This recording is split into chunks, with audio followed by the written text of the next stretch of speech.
Hey guys, happy Sunday. I hope that you guys are having a glorious day. Before we get started on all the fun things we have cooked up for today, if you don't know who I am Tara with Kittens, Weights, and Tarot.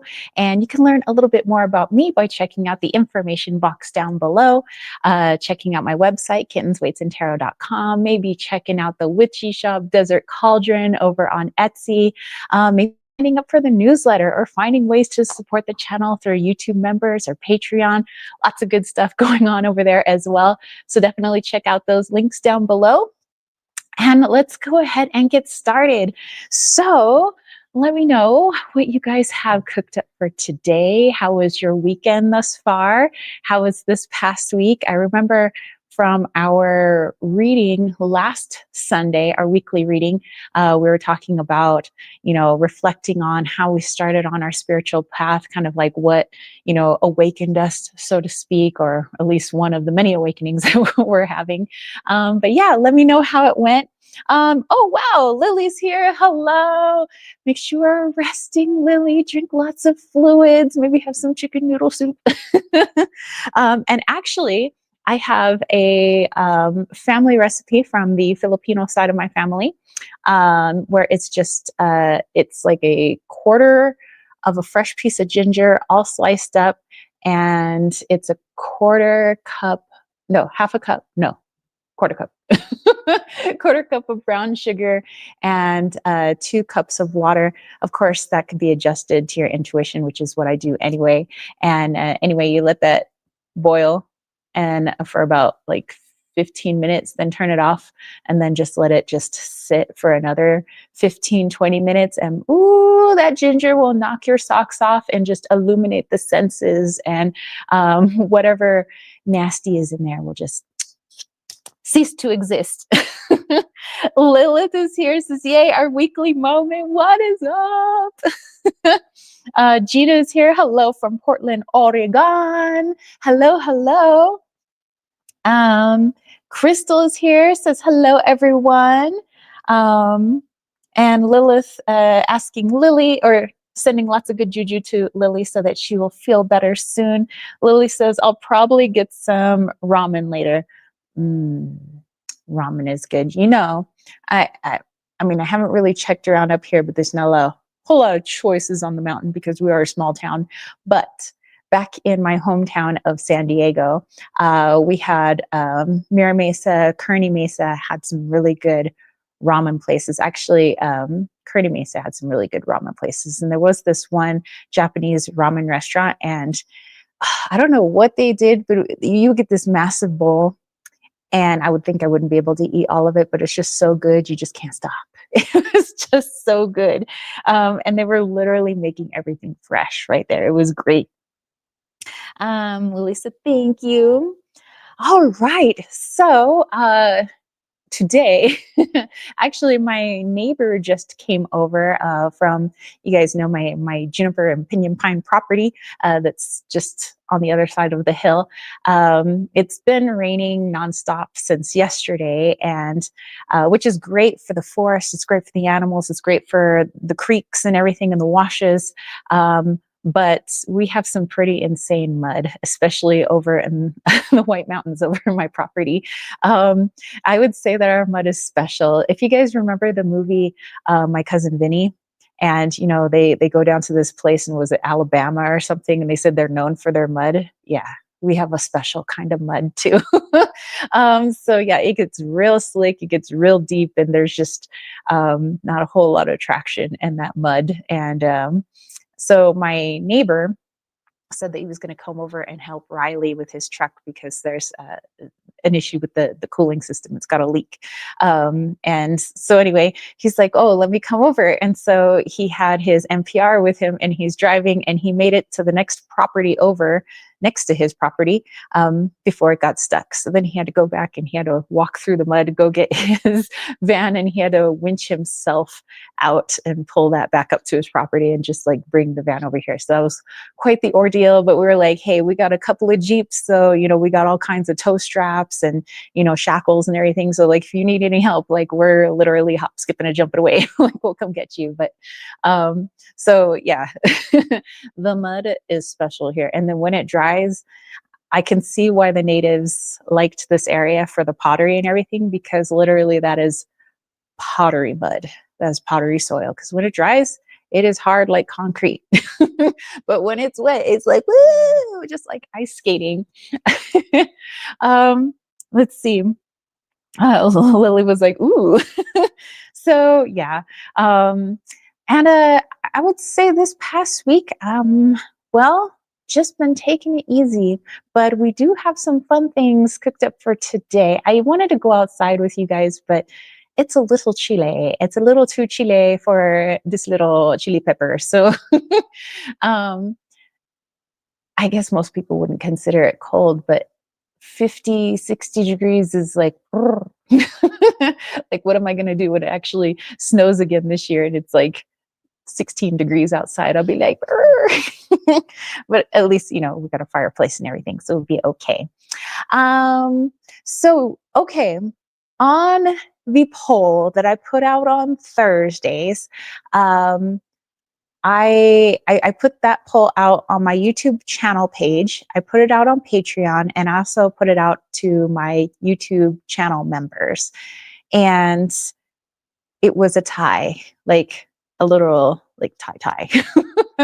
So the what people voted on Patreon and the people that voted on through YouTube members kind of were in alignment with what the general public, my subscribers, wanted. But it was a tie. So we're going to do a couple of things during this live chat. So I'm actually pretty excited because I want it. I mean, the choices I put down, I want to do all of those choices, but you know, there are some choices I want to do more than others. Not that I don't want to do the other choices, because I would just be happy as a clam with whatever you guys choose. But these two were my top two favorite choices. And I was like, yay, we're going to do it. So we're going to do a bit of pyromancy. So first of all, what is pyromancy? Pyro is fire. Mancy is like to scry or to divine. So to learn. So pyromancy is basically divining through flame, fire. You could do that with a fire pit. You could do it with the flame on your gas stove. You could do it with a candle. You could do it with a lighter. You could do anywhere where you can find yourself a little fire. So we are going to do that here today. And if you see behind me, I have some scrying gear that we're going to be using for our pyromancy. So I have my little Edgar Allan Poe raven, and I just put a new candle on it so that we can use this candle for our little pyromancy session. And I also brought my black obsidian mirror, scrying mirror. Actually, I took this out of my Desert Cauldron shop because obviously the things I sell in Desert Cauldron I love. And you know, so I'm going to borrow some things from the shop, you know, before they actually sell. So I only have 3 of these mirrors left. I had some larger ones and I had some smaller ones, but we're just down to like 3 of the medium sized ones. So this is 1 of 3, but it's gold sheen obsidian. So it looks like it's pure black obsidian, but there's a couple of like little flakes here and there. But I like to use this for scrying. So you could take this outside and like point it towards the sky and just look down in the mirror and look at the birds and the clouds that go by and just kind of scry what goes through your mirror, which is pretty cool.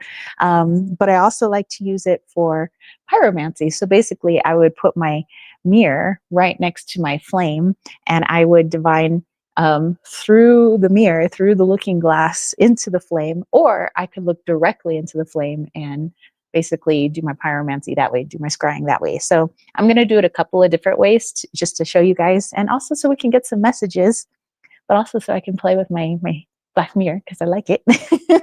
And by the way, these are handcrafted down in Mexico. I have a friend down there, and she's the only one I go to when I want to get black obsidian or gold sheen obsidian. So I don't have too many of her pieces left because I didn't go to Tucson this year, but I have a handful of my ceremonial knives, my gold sheen obsidian ceremonial knives.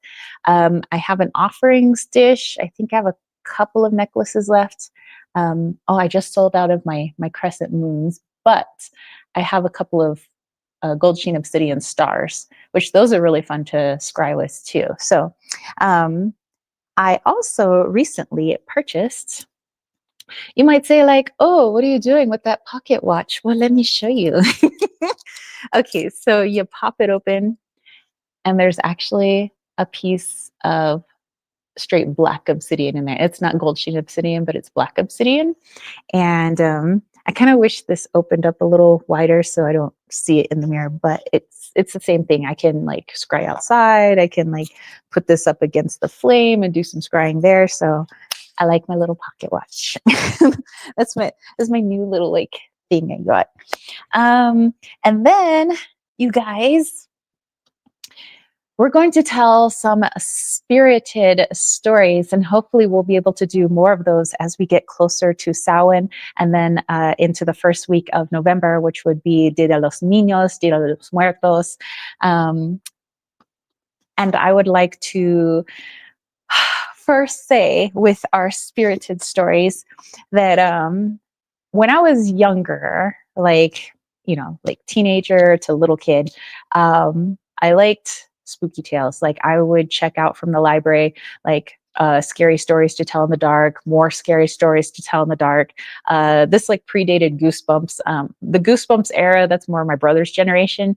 But you know, I still thought Goosebumps were pretty cool. But I liked some like like haunted tales. I would even check out books of like places around San Diego, or better yet, Chula Vista, which is the city I was from, that you know had ghostly encounters. And it wasn't until I was older and you know really started to understand the spirit world, because you know I am a medium, and the more I understood it, the less I was afraid of it. So now when people are telling me like spooky stories, I'm like, oh well, like let's get into the mindset. Like why is like what is that? Is that just like a rerun spirit? Is this like earthbound? Is this a spirit fragment? Like so I start analyzing it, and I guess I take all the spooky out of it. But I still like to tell spooky stories, but I guess they just don't have the same effect anymore, because it's like I'm just telling, like if I were to tell a story about my family, well, that's not spooky.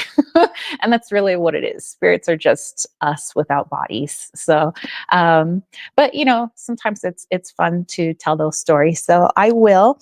And I have a couple of books. I have my Weird Arizona book, and I have Haunted Arizona, plus I have some anecdotal stories that I could share with you guys. And I brought this for, you know, my Beetlejuice fans out there. It's not a real book, actually. I'm just going to use it for like decor for Halloween and Samhain. Actually just has all my postcards and stuff that I use, but it's pretty cool to have around anyway. I think it looks rad on the shelf. Let's see. Lilith says, that'd be the best motivation to take up pottery. I always had an interest. And then, ooh, pretty. Yeah, definitely. You know, I've done a couple of things. They don't look great, but I've done like a couple of things out of mud, and they're up on the hill. But I just realized I left them outside, so they're probably not sculptures anymore. They probably have returned to the earth. That's cool. That's, you know, arts and crafts in the White Mountains. It's fun. You can make a little something and then it returns to the earth, and then you can make something again. So that's kind of fun. Okay, so that's what we have cooked up for today. Of course, I want to do the weekly reading too. I have quite a few little Halloweeny decks that I brought out for you guys. I don't know if we're going to use them all, but let me show you what I have. And if you guys are using particular decks or runes or some form of mancy, some form of divination during this particular Mabon season, moving on into the Samhain season, then definitely let me know what you're working with over there. But I have the Nosferatu Lenormand, and that is from Crone's Bones. That is an indie artist. I believe you can find her on Etsy. You can also Google search her and find her online shop, Crone's Bones. But I love her little Nosferatu Lenormand. I have the Dark Mansion Tarot, because the Dark Mansion. The Tarot Z, yes. And if we're going to have one creepy zombie one, then we're going to have a funny zombie one, and that is the Zombie Tarot. And I have the Autumn's Delight by my girl V Love over at V Love and Crystals, and V Love and Tarot. She has 2 YouTube channels.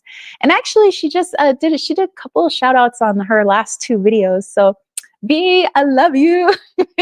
And she makes the most amazing decks. I wish I could have all of her decks, but I am not that wealthy. But little by little, I'm getting her decks. And then I have Mildred Payne's Oracle of Black Enchantment. I like to use the Mildred Payne stuff all year, but you know, it seems especially fitting in the darker half of the year. And Felix Knox Gallery of Hallucinations Oracle, also by the Deviant Moon. The Deviant Moon also created the Mildred Payne collection, and Mildred Payne's Secret Pocket Oracle. It's these little tiny oracle cards. They're just so cute and so gruesomely cute. And then I have my little tin of the Halloween Tarot. So you know what? While I have the Halloween Tarot in my hands, let's use that for our weekly reading. And then let's do a little pyromancy to kind of top off that weekly reading, get a few more messages. And I would encourage you guys maybe to jump in and do some of that pyromancy with us. So if you have a candle, if you just have like a lighter in your pocket and you're just like, boom, let's do some pyromancy. We can do that. If you are legit outside and you have a bonfire going, first of all, I'm jealous. Second, that's so rad. And you can use that for pyromancy too.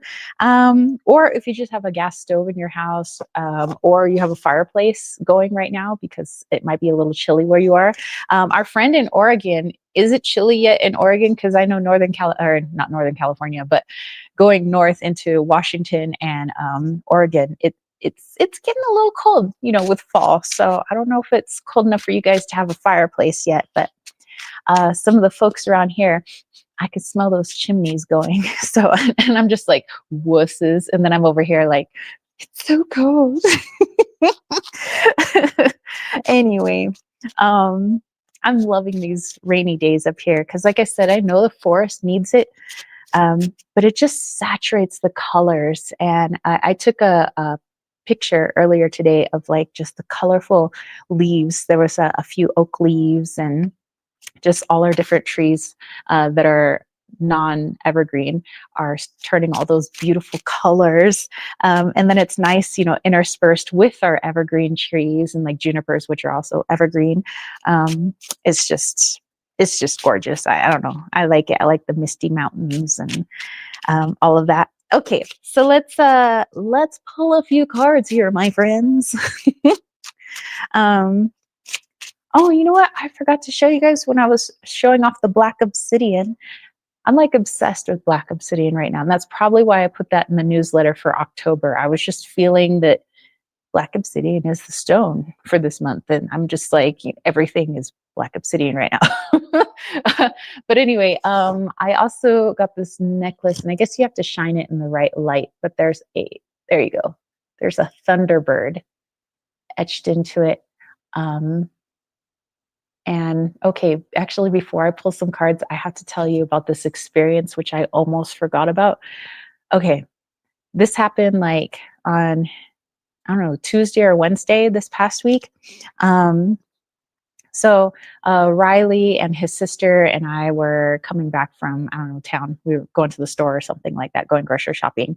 And we came back to the property and there were literally thousands of birds, but just on our property. And they were all over there in the grass, and they would come up in just waves of like hundreds of birds, just woof, woof. And so it was like, but it literally had to be thousands of birds. They were all mixtures of like chickadees and finches of all kinds. Some of the juncos, the phoebes. I could see a bunch of those. But anyway, so all these little tiny birds. I was like, oh my gosh, I have to put out some bird seed. So like I didn't even put down my purse. I like ran in and I just like grabbed the bird seed. I like threw my purse on the ground. I was like, I'm coming, my little feathery friends. So I go out there, I throw some bird seed around, and I have a little call for my birds. And it seems like the squirrels know my call better than the birds do, but whatever. Anyway, so I saw a little squirrely friend that was on, we have a dog house out there from the previous owners, and he was like running on the roof, saw me, like came down, started running over for some seed. I was like, hey, it was just like this magical moment. And then as I came back in after dumping off all the bird seed, there's a little lizard that lives right outside the garage. And so he came over to say hi, do a couple little push-ups for me. I was like, what's up, bro? Um, and then I went inside, and then I went into my computer, which faces the forest, and I'm doing some stuff on Patreon, and I look out there and I hear my blue jays. I love my blue jays, and we have some scrub jays that live around here. And so I look out there, and it's not the scrub jays, but it's a relative of the scrub jay, which is the stellar jays. So yeah, so they are just a more iridescent blue, a darker blue than the scrub jays. Scrub jays are a little bit lighter blue, and they have this really cool like crest on their head. They have little cool mohawks. And I was like, oh, I have not seen a stellar jay up here before. I mean, I know that obviously they exist up here. It's just I haven't seen them in the few years that I've been up here. And I was like, oh my gosh, the stellar jays. I was like, what's up, guys? And then I go back to going on the computer, and then all of a sudden, this red-shouldered hawk just flies woof, like right in front of my window, and like just like dive bombs, like literally right in front of the window. I would say this is probably like 5 feet away from me, from window to outside, and then goes up and then makes a turn, and I could see him like going out the side of the house, but I could see first like the wings outstretched, and I could see the top of him. And then when he turned, I could see his whole underbelly, but he was like literally 5 feet here. And then when he turned, he was about 6 feet away over here. It was just crazy. And then all like the stellar jays and their beautiful blue colors, like just they came up, and then all of a sudden it was that wave of hundreds of like little teeny birds came. I felt like I had stepped through a fairy hole. I was like, oh my gosh. And so randomly, um, something popped up in like online for this Thunderbird necklace. And I was like, okay, I'm going with my birdie vibes because, I am really connected to birds. So yeah, hence why I got my Thunderbird necklace from Mexico. All right, let's see here. Lola says, ooh, what kind of omen do you think that was? I love the tiny birds foraging in the forest floor, says Hund Wanderer.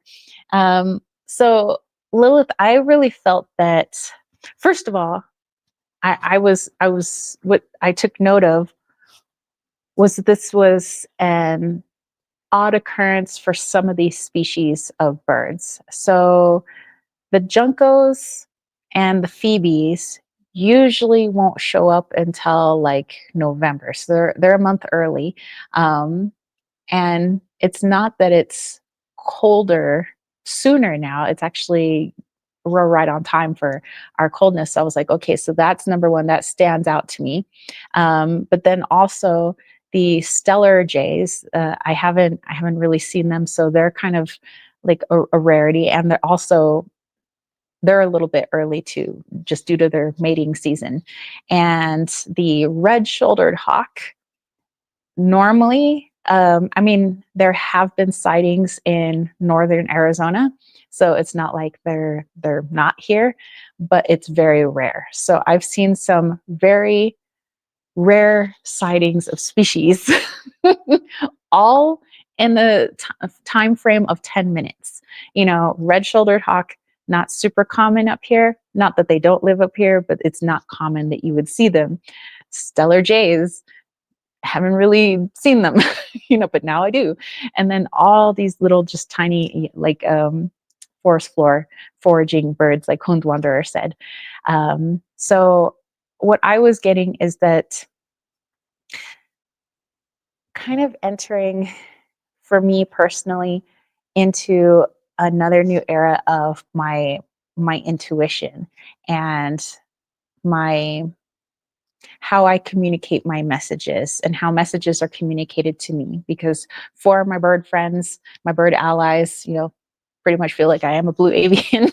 um, to me, they represent communication, community, intellect, all of that. So for me, this feels like it's a new way of communicating and having things communicated to me, which this kind of has been going on. And there's been some like really big, I would say, moments that have happened that are just like 4D, like right in my face, like seeing 4D and feeling 4D with my three-dimensional five senses. It has been a trip for me because normally everything has always been processed through my third eye. Like I always just see everything with my third eye. I just feel things with my intuitive sense, and now it's like my five senses are actually now privy to all these things. So how I sense things is a lot different. So I'm trying to adjust to that when I do my channelings, when I'm doing my readings, which I'm going to do a reading right now. And so I'm excited for this new progression. But I will say that it sweeps me off my feet at times, much like these birds, just like whoo. So they remind me to, like those little tiny birds, get grounded again, get ground. And going and taking hikes out into the forest have been really helpful. And I really appreciate my friend's dog Vader hanging out with me and going on those hikes with me. And by the way, his mama is back, and so are his his two brothers and his one sister. So Inky's the little Chihuahua, and then you guys know Charlie. Charlie's kind of like his temporary brother until he's adopted, but he's the terrier. And then his other brother is Liam, which is the other Belgium Malinois, which is what Vader is. But Vader has been staying over here. He just goes over to his mom, who's staying with us, but she wants to stay in her trailer. But she could stay in the house, but I understand wanting to just like sleep out in the middle of the forest. So yeah, he goes over there, he gets fed, and then he comes right back. He goes over there, gets fed again, comes right back. And so I've been taking him for walks in the forest, and it's been nice having Vader around. Gina says, I had a psychic tell me I'm blue avian as well. Oh, hey, what's up? High five. I do feel that, in the essence of the collective consciousness, we're all one. We are all God. We are all, this divine essence. But sometimes, certain points of our lives, we connect with certain I would say fragments of ourselves more than others. And I would say right now I'm really connecting to that blue avian portion of myself. And I would say, you're probably really connecting to that blue avian portion of yourself. So right on. I could dig it. All right. So let's go ahead now. I have I have gone off the rails long enough. Let's go ahead and do our weekly reading. Actually, it's not cold anymore. I could probably take off my flannel, but whatevs clevs. Okay, so I am using the Halloween Tarot. I do encourage you guys to jump in on this weekly reading as well, whether you're pulling cards or you're using a pendulum runes. Maybe you're just sitting there getting some downloads, accessing your intuition. Do share, because I feel it creates a more well-rounded reading the more higher selves we have pitching in, with this.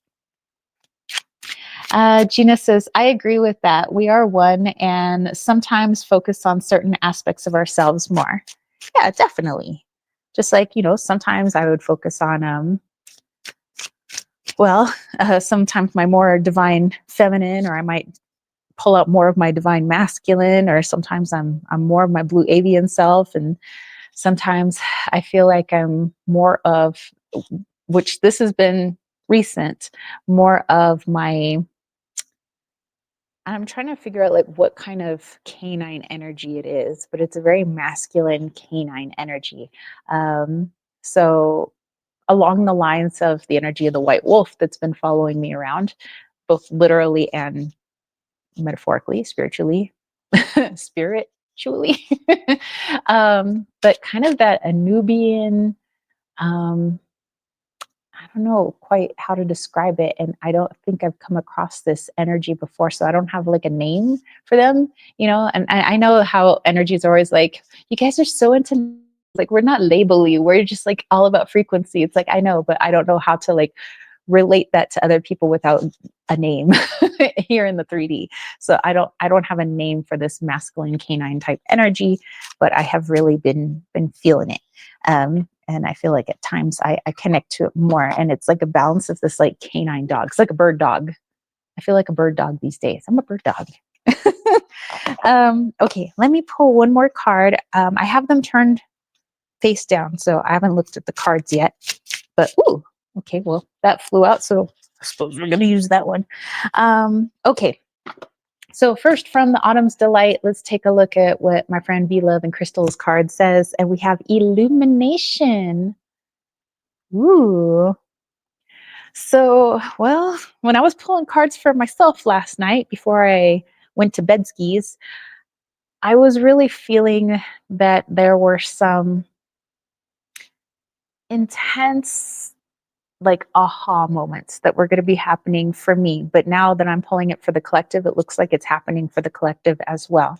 So we may feel this not only in our physical bodies, but we might also be witnessing it in our 3D world, like just when you're like watching YouTube or the news, or just people in your family, people in your household, maybe watching your dogs, your kitties, your birdies, your lizards, whatever. You might notice that there's like this, I don't know, like big shift. You might also be noticing it in the earth itself. And I think we've kind of already been witnessing that with some of the like 7 and 8 point magnitude earthquakes that have been happening around the Ring of Fire. They call it the Ring of Fire, which is like where a lot of the major volcanoes are on planet Gaia. That's been going on. And so some people have been like thinking about, we have some volcanoes like literally right over there. They're like named, they're kind of famous here in Arizona. And it's what created these beautiful white mountains. It's what created the property that I live on. It's what created, this property here. And all the beautiful rocks and crystals and, washes and canyons and waterfalls when the water is running, that we have around here. Some people have been like feeling like there's a little bit of stirring going on in those volcanoes. So I feel like this is Gaia, like really, like she's like, hey, I feel it too, and it's almost like she's having contractions, like she's ready to birth something new, just like we're birthing some new things in our lives. And you can see it. And those of you that have gone through that literal birthing process, like that it gets a little difficult towards the end, right before birth. And maybe some people it's like oh, it was just like an easy pregnancy, but for like some of my closest friends and my sisters, it's like they were quite miserable right before their children were born, my nieces and nephews and everything. So I feel like that's what we're going through. And I feel like we're really going to feel that this week with this illumination card. But it's towards something joyous. Think about that. When a baby's about to be born, sure, there might be these like, oh my gosh, my back hurts, my feet hurt. Like, I just want this baby out now. But, it's also, there's something joyous about to come out, and it's out of you. And so, that's what I feel for us this week, is that there's just like this newness, this new step, this like aha moments happening for us. So it may feel like a little weird, a little shaky, even a little scary at times, but know that it's all for something beautiful that's happening for you, for me, for all of us. So I'm excited.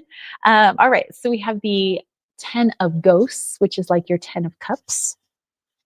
We have the strength card because lions, and for some reason, seeing lions all over the place. Thanks, Lily. You mentioned lions. Now I see lions everywhere. Two of pumpkins. Okay. So let's go. Let me look at what you guys said first. Gina said jackal from Egyptian hieroglyphics or hieroglyphs. Yes, yes. Like Anubis, the jackal-headed god. Costalini says, feels like something's about to explode, like everything is too calm and something dramatic needs to happen. I mean, I'm feeling that too. And I feel like we've been just like teetering, like we're like the fool card, right? And those like the traditional Rider Waite Smith. You see the fool with his little hobo bag, and he's got a little doggy, and he's like got his foot up in the air, and he's right about to walk off that cliff. I feel like we've been that way for about a year now. We've been kind of like, and and I feel like it's all of us as the collective. It's like when the collective's ready, we'll make that leap, but not a moment too soon and not a moment too late. So I feel like we're just kind of teetering, but I feel like we're closer than ever to like slowly just letting that foot fall and realizing that, oh my gosh, I'm falling. Oh wait, it was fine. Safe landing. That cliff was literally like 2 feet off the ground, but you couldn't see that in the card, right? Just like sometimes our intuition, will only let us see so far because it's the journey. It's not like, okay, well, here's how your life is going to be, because that's boring. And then we don't learn anything. So it's like, okay, are you going to take that leap? Are you going to take that leap? You're like, yeah, I think so. I think so. I think so. Oh, it wasn't that bad. I feel like that's kind of what we're leading up to. It might be more than that, a little bit more like dramatic than that, but ultimately, I think everything's going to be okay. Lilith says, feels like the silence before the storm. Yeah, I feel that too. But as they say in some really cool shirts that I've seen people wear, I am the storm. We are the storm. So we are silent right before we become our true selves, which is the storm. We are the storm. Um, T. Marie says, hello, new here. Can I ask a question? Sure. When we get to our super chats and super stickers, that's when I pull cards for people. We could do that. So right now we're doing the weekly reading, and then we're going to do what everybody voted on, which is a little bit of pyromancy. And then I'm going to tell some spirited stories, and then we'll do our super chats and super stickers, and have a lot of fun with that too. Okay, so let's put all these together for our weekly reading. It was that 10 of Ghosts, or your 10 of Cups, the Strength card, and the 2 of Pumpkins, which is like your 2 of Pentacles. So let's put all of that together. Okay, so I am feeling this also on top of what I was feeling here with this illumination card. Really feeling who these souls are that are here for you at this present moment, but also to show gratitude for all of the souls that have helped you to get to this point.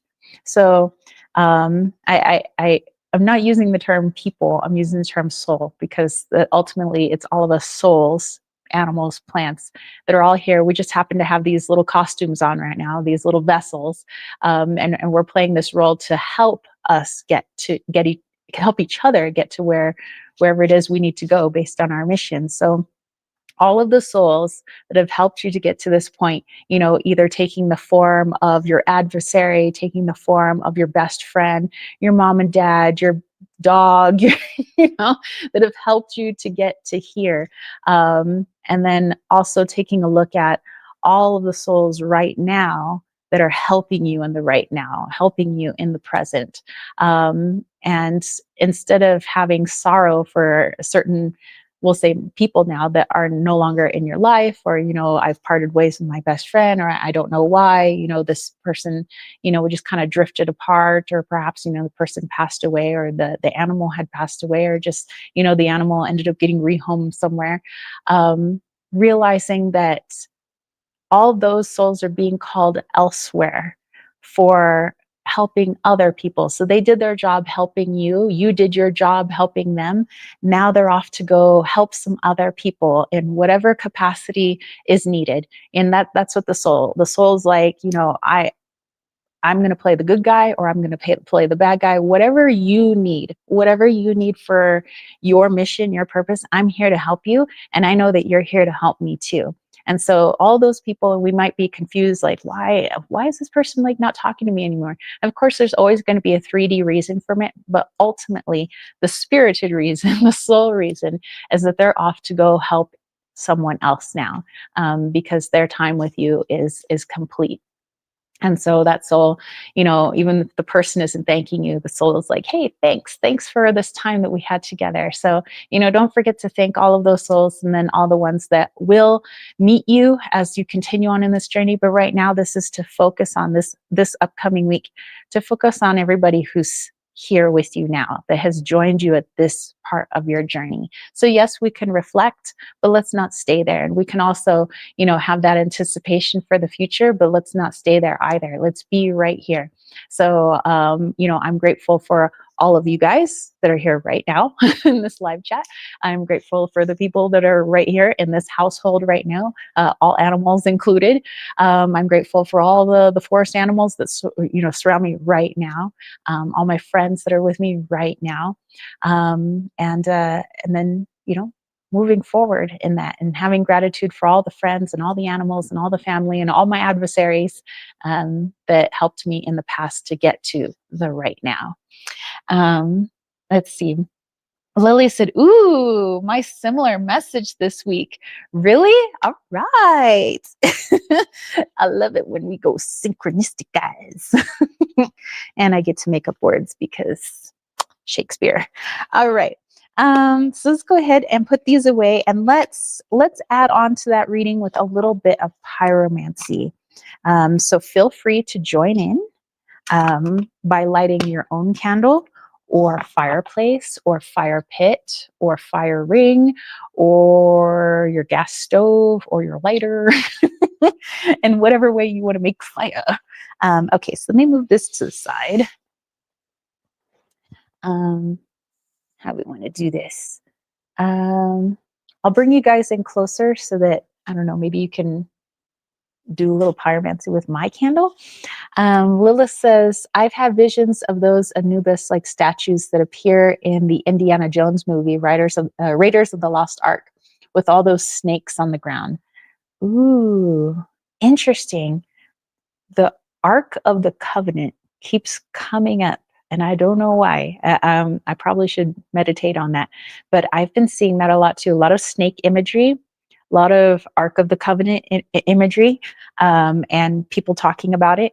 And what that's supposed to represent, it's supposed to be a physical representation of God's power, God's energy, source energy, basically the energy of everything.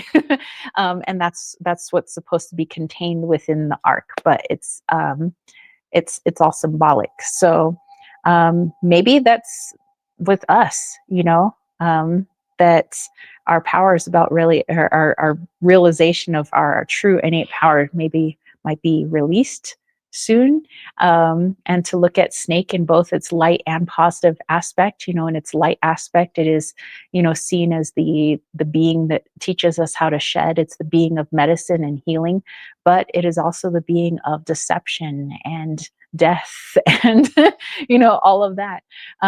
So looking at the duality of everything, I suppose. Interesting.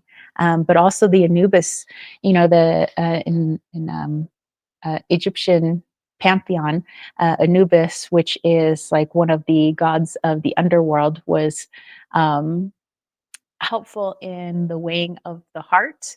Of course, it was somebody else's feather that was in those scales, but he kind of helped with the funerary stuff and dealing with the dead. But he was kind of like there during the weighing of the heart. He was there during the journey, with I believe it's like on the boat across the river, and they had to pass. what's the name of that god? The crocodile-headed god. Make sure you don't get eaten by the crocodile. This is like the soul of the underworld. But yeah, looking at him in his light and shadow aspect. Lots to contemplate. Lots to contemplate. Let me see. Lilith said, same girl. Might be a sign of judgment day, or a form of it. I deep in my bones, like, some people are like, oh my gosh, Armageddon's coming. And I don't feel that. I don't feel like this is like the end, the end, the end. I do feel like there is a new changeover coming, just like when people are talking about new earth, two world split. Even this, I talk about the birthing pains with Gaia.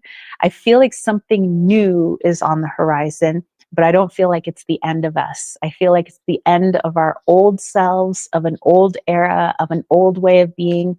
Think about when Rome toppled. They must have thought that was the end of the world, but it wasn't. Something better took its place. And something better always does. That's why we have the Tower card in the tarot, is because if nothing changes, then we never grow. And sometimes those changes are small, sometimes those changes are big, and sometimes they're global. And on this case, it might be global, it might be dimensional. But I feel like something new. So it is a type of judgment day, perhaps. A type of newness. And that I do feel to my bones. I can't explain how I feel it or what that's going to look like. And maybe I'm not meant to know, or we're not meant to know yet. We're just meant to know enough that something big is coming. It's for our best and highest good. Yeah. So I'm excited, but I'm not going to lie, I'm nervous too. I'm nervous and excited. Okay, so let's bring you guys in nice and close. Okay. Maybe I can bring you in closer. Come in closer, Willow. Okay. All right. And now I'm going to take my lighter. Da, da, da, da. There we go. I'm going to light you up, baby. All right. So let's get this little candle going. I probably should have lifted that wick up. My bad. I left it a droopy wick. Okay, well, it'll even itself out. All right. So let's go ahead and look into this upcoming week again. We used our tarot cards and oracle card, but I would like some more messages on this newness. That's my intention. You guys can set a different intention if you would like. But let me explain this pyromancy real quick. So basically, you can divine with anything. I mean, you could divine with seashells, which I do. That's contramancy. You could divine with the clouds. When you look up into the sky and you're like, ooh, that looks like an elephant riding a seahorse, and you could, look into grains of sand. You could look at the leaves in the trees.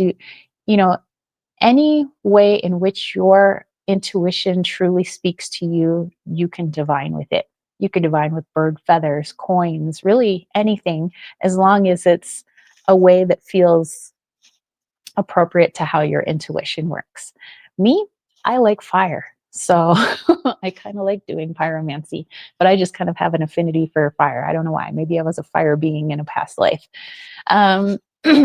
Okay, so then what you do is get yourself nice and grounded. I try to come into my heart space. Kind of like when I'm channeling, I try to move my ego to the side and just like allow like a flow, so not really in this instance, I'm not really going to have an energy pop in and start speaking for me. But I want that flow where I just start speaking straight from my higher self instead of from my ego. And I look directly into this flame. And I just kind of stare into it, into kind of like a hypnotic state. So those of you that maybe really like music or like incense and that really helps like get your intuition going, then go ahead and get your incense going, get your music playing. Maybe there's something you like to hold because you're very tactile. I would say utilize the five senses that help you to get into that state where you're just like in the flow, in the heart space.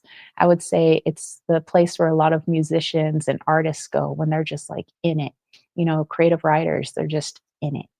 Um, so, yeah, just allow your vision to get a little hazy, just staring into that flame.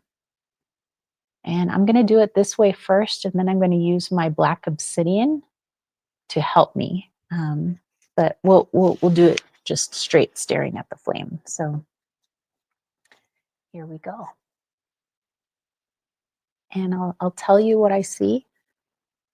And it might just be little bits and pieces. It's not going to be like, oh, I see this scene. It might be like, I see a dog or I see a bird.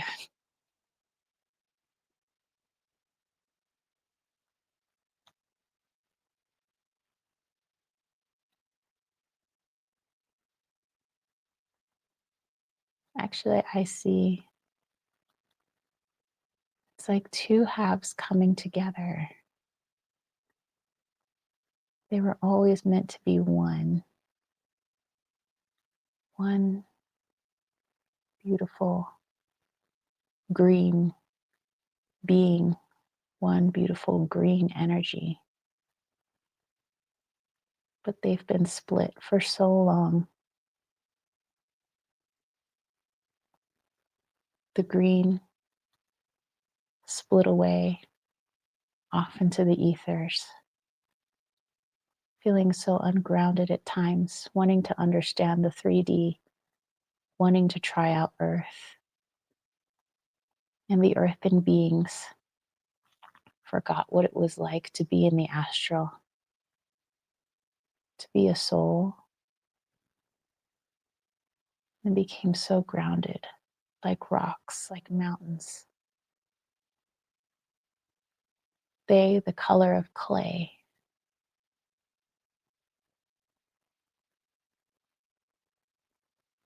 until movement began. And the earth beings thought this was the end. And the sky beings thought that their world would no longer exist.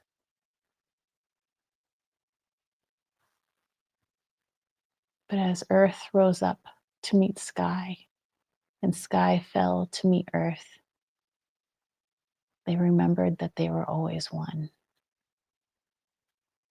It wasn't an ending, it was a reuniting. The lovers, two trees twisted together, connecting heaven and earth, becoming green once again.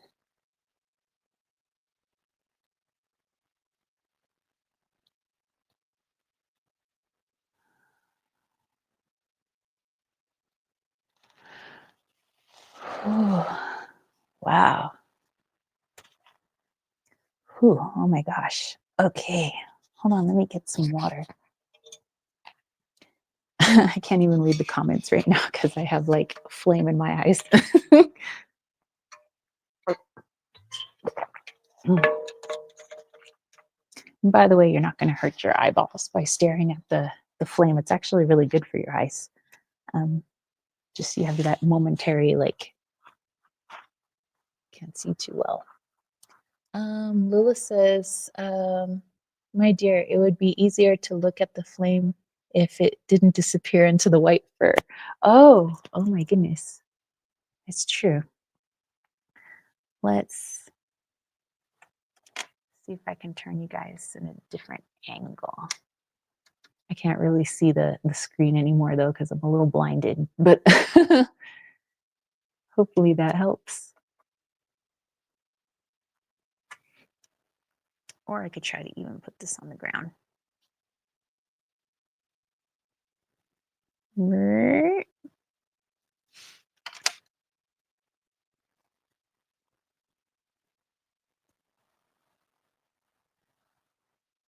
There we go. So hopefully that helps too. Gina said, I saw trees too. I also saw all the colors of the rainbow in my flame. I've never seen that before. Oh my gosh, that is so cool. I love that. Um, I was seeing like an emanation of like, it was red, yellow, green, pink, kind of in there. Okay, so what I'm going to do now is with my black obsidian, and you guys might be able to see it too. Um, yeah, you guys can. Oh, yeah, you can kind of. There we go. There, that's at an angle you guys can see. Um, I'm going to stare at the flame through the black obsidian. Some feel more protected that way, looking into that portal. Some feel that it helps us to open up even more, have like more clarity, more truth. You know, black obsidian does help with that. Helps kind of cut through the our own BS. So you can scry with the flame this way, which I'm actually going to do. And again, just whatever we need to know for, ooh, our best and highest good. There's like a little red person jumping around in there.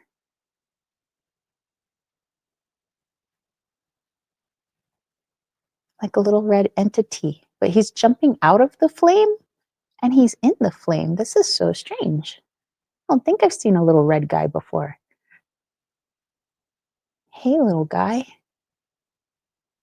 I don't mean to put you down by calling you a little guy, but what do you want to tell us?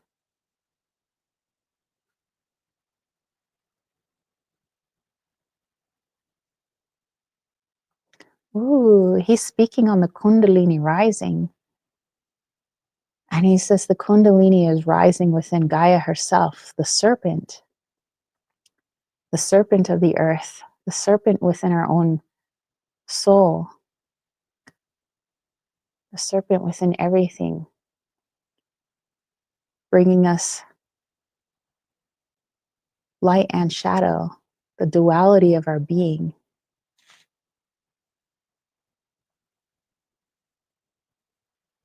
And with that, sometimes there are aspects of ourself we don't want to see, but it is needed.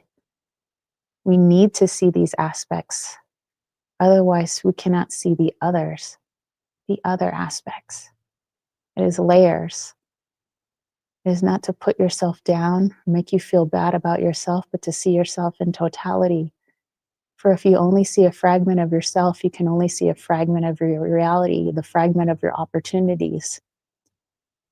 To see everything before you and everything as it is, you have to see yourself in its wholeness.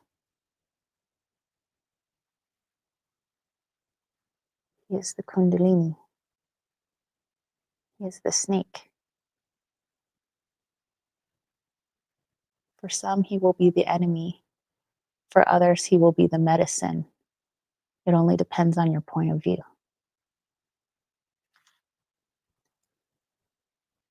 Wow. Oh my gosh. Um, like I said, you guys could also do it with, other pieces of black obsidian. I have this little pocket watch obsidian.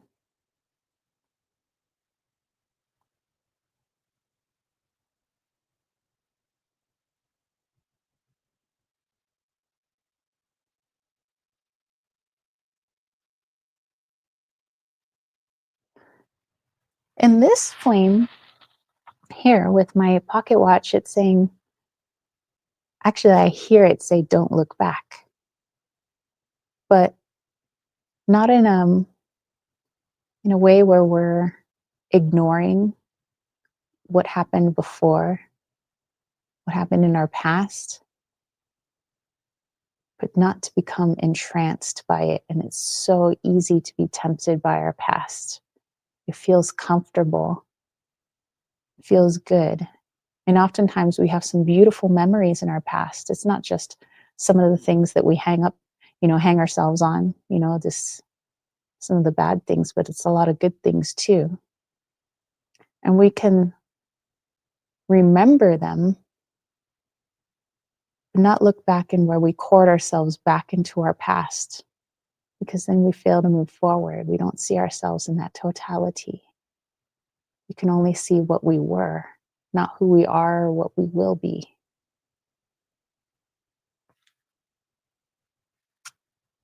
Wow. Oh my goodness. Let me see. Gina said, wise words. Thanks, red guy. Lily says, yep, Kundalini, definitely. Wow. Some interesting messages. So a lot of that snake energy, that is the Kundalini rising of this entire dimension, this planet, this dimension. But also we're getting messages of a reuniting. Oh gosh, now it was in such flow, I kind of forgot what I've said. Hopefully I remember it and just integrate it into what my soul needs to know, my soul needs to remember. Okay, wow. Yeah, you guys definitely chime in with what you got, or if you have your own flame in front of you, let me know. Gina says, I'm working on finding that balance between remembering my past and not becoming entranced by it, the good and the bad. Yeah, but part of that is the journey too. Maybe some people could do it at the snap of a finger. I can't.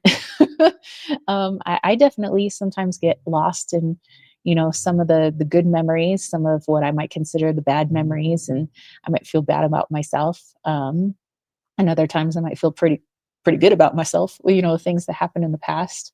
But I think it's just when you catch yourself doing it, just like, oh, okay, well, thank you for allowing me to, keep that memory. And then looking into, wonder why that memory came up for me right now. Because there's a reason. There's a reason certain memories, we see them in our mind over and over and over again. So, instead of trying to shove it away and be like, oh, I don't want to live in my past. God, why do you keep showing up? But really ask that question, why do you keep showing up? Well, why does this one memory keep repeating in my mind? Whether it makes you feel good or bad, why? And really sit with that. Let your intuition speak to you, and heck, even let your ego speak to you, because your ego is going to have something to say. It's going to be like, oh, well, I remember this one thing and it made me feel really bad about myself. And say, okay, let's find out why the ego feels so bad about itself, when it thinks about this memory. And the more we ask the why, and the more we dig deeper, we release having to keep that memory at the forefront, but we never lose the memory, if that makes sense. That means you can remember it at any time, but it's just not controlling your present thoughts, if that makes sense. Lilith says, I kept seeing the shape of Mother Mary. You know what? When the two worlds, like the above and below world, were coming together, I kind of saw that Mother Mary, which is pretty awesome. Gina says, that sounds like a very doable practice. Thanks. Very welcome. Okay. Well, I'm going to put my little raven back up here. That's so Raven. Okay. And let me get myself situated. And I'm going to have to rewatch this live chat so I can remember what came through. Okay, let's go here. There I am. Make sure I don't burn my hair. That would really suck. They're like, wow, Tara's really bright today. It's because I'm on fire. Anyway, let's go ahead and start telling some spirited stories. So, like I said, I obviously I see spirits all the daily. Sometimes I've been seeing them with my physical eyes. Oftentimes I see it with my third eye. And so spirits don't really freak me out anymore because I just know that it's us just without a little fleshy suit. However, there's still that like little kid part of me that likes a good spirit tale. So I will share some anecdotal tales, some personal tales. But I also have these couple of cool books that are like Arizona spooky tales for any of my zonies who are listening that maybe like want to go check out these places, and maybe you want to go check it out because you want to go send some healing energy, or maybe you want to speak to the spirits like, hey, why are you hanging out here? Is it that you're earthbound? Are you a soul fragment? Is this not a part of the soul at all, but just more like repetition of energy? I notice that happens too sometimes where they see like they'll say, oh, this place is haunted because at 4 o'clock every morning, you see this one spirit get up and make coffee and then they disappear. Sometimes it's that energy doesn't have a consciousness to it. Sometimes it's like something got caught on repeat, like an energy was left behind. And so it's like a film negative that moves. So it's just like a repeat of the past. And sometimes, so it won't like know that we're here and it won't like interact with us. But yeah, so let's tell some of those stories, and then we'll get into our super chats and super stickers and have a bit of fun. Oh, hey, Time Harvest is here. Lilith said residual energy. That's the word I was looking for. Thank you.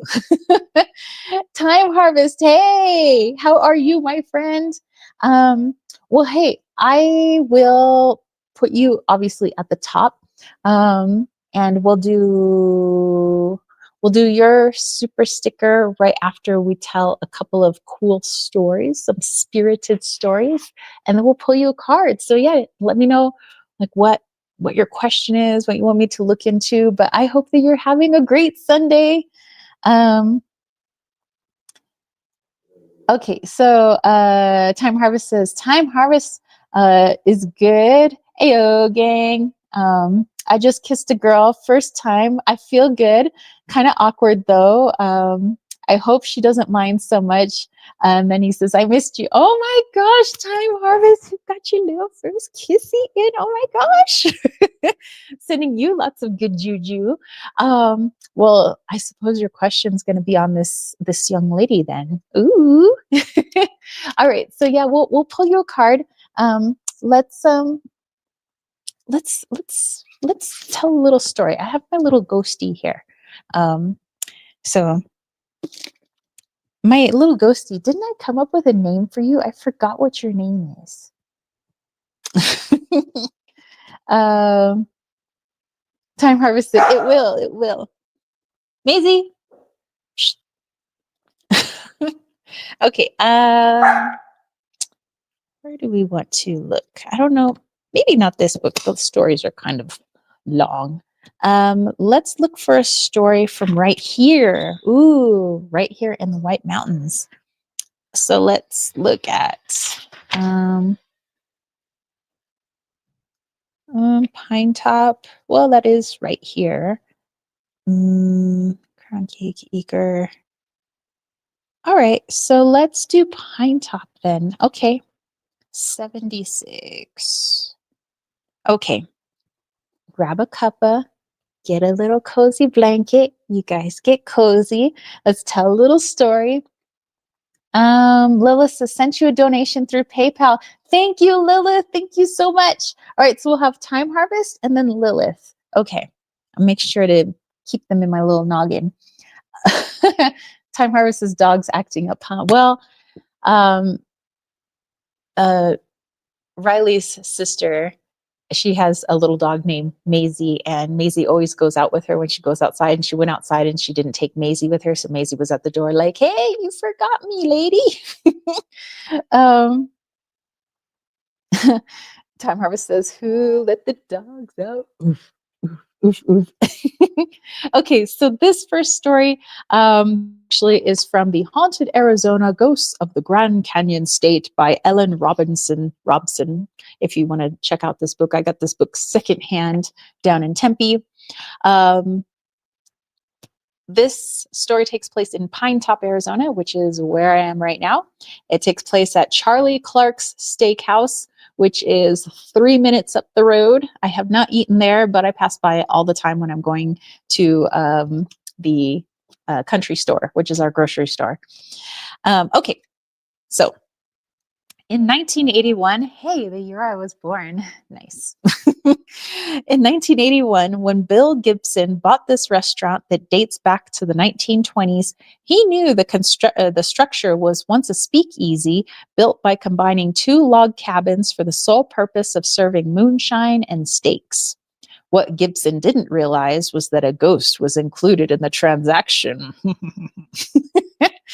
um, when Prohibition ended, the former speakeasy was turned into a restaurant. Charlie Clark purchased the Jake Renfro's famous log cabin cafe in 1938 and made it into a steakhouse. Clark's death in 1952 didn't stop him from dropping by from time to time to check in on his steakhouse, however. Over the years, though, his visits have dwindled. Gibson used to be the last to leave his restaurant, so before he locked up each evening, he was meticulous about making sure everything was turned off, which is why he was not at all happy some mornings to find the oven and burners going full blast and the lights on. He knows old Charlie Clark doesn't mean any harm, though, but some employees disagree. Gibson admits that Charlie did go a little too far once.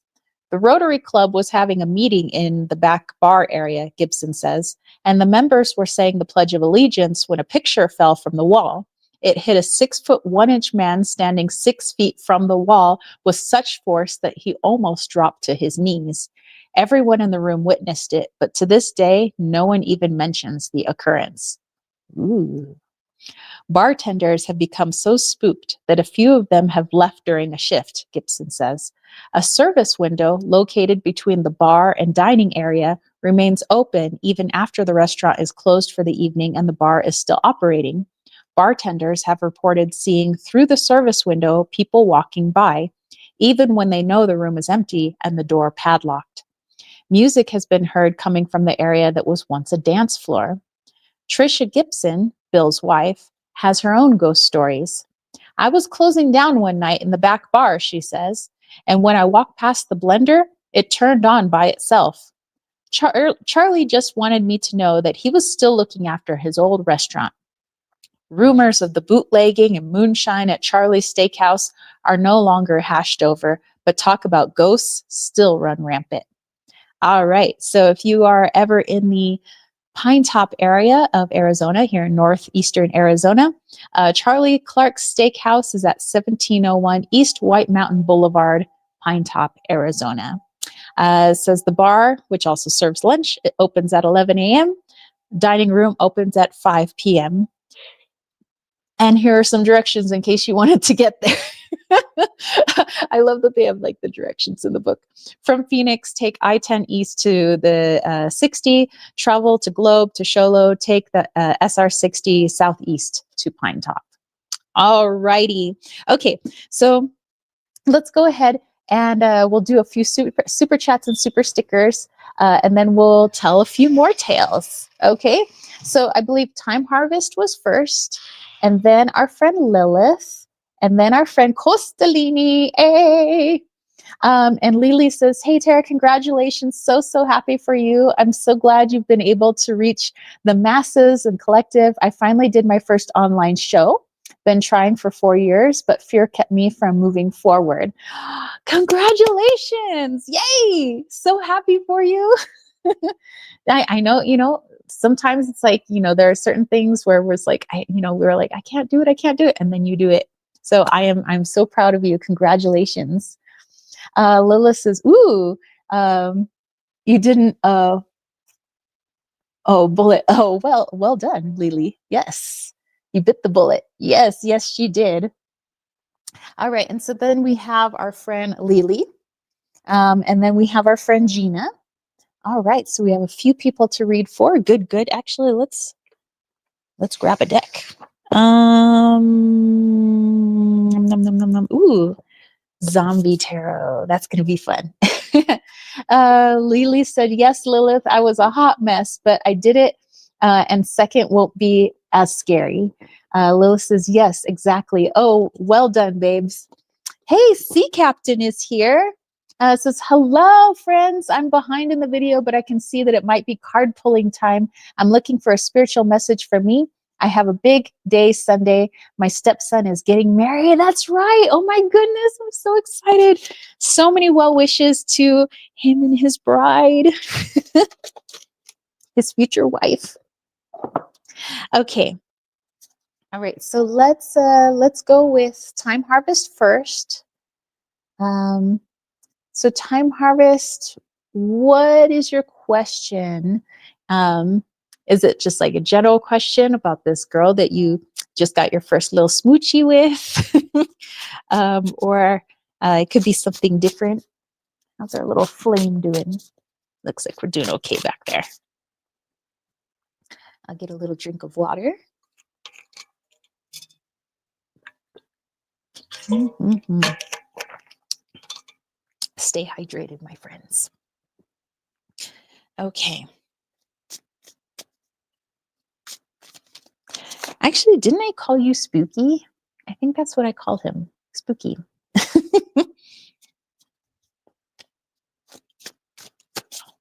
I'm like sitting here shuffling because, while we're waiting for Time Harvest, and I'm like trying to think, I'm like, what did I call my little ghosty thing? And I started hearing that song, something kind of crazy with a spooky little girl like you. I was like, oh yeah, Spooky. That's what I called you.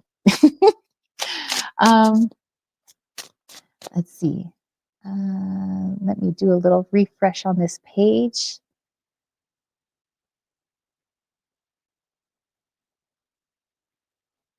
Okay, Time Harvest says, hey Tara, just do it on the topic I mentioned above. Okay, will do, my friend. Okay, so you said that you had just kissed girl for the first time and it felt good, but it also felt awkward, and you hope she doesn't mind so much. So let's look into that. So many wonderful things going on. I mean, it's not all craziness out there. Obviously, there's some wonderful firsts for people. Some, people going online for the very first time, getting their first kiss. Some people are getting married. Some people are having babies. Like all kinds of good things. Okay, let's tap into Time Harvest energy and the energy of the girl that he kissed.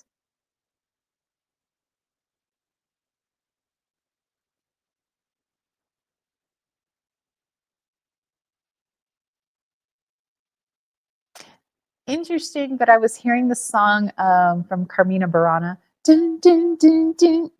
Dun, dun, dun, dun. Do, do, do, do, do, do, do. Dun, dun, dun, dun. I love that song, by the way.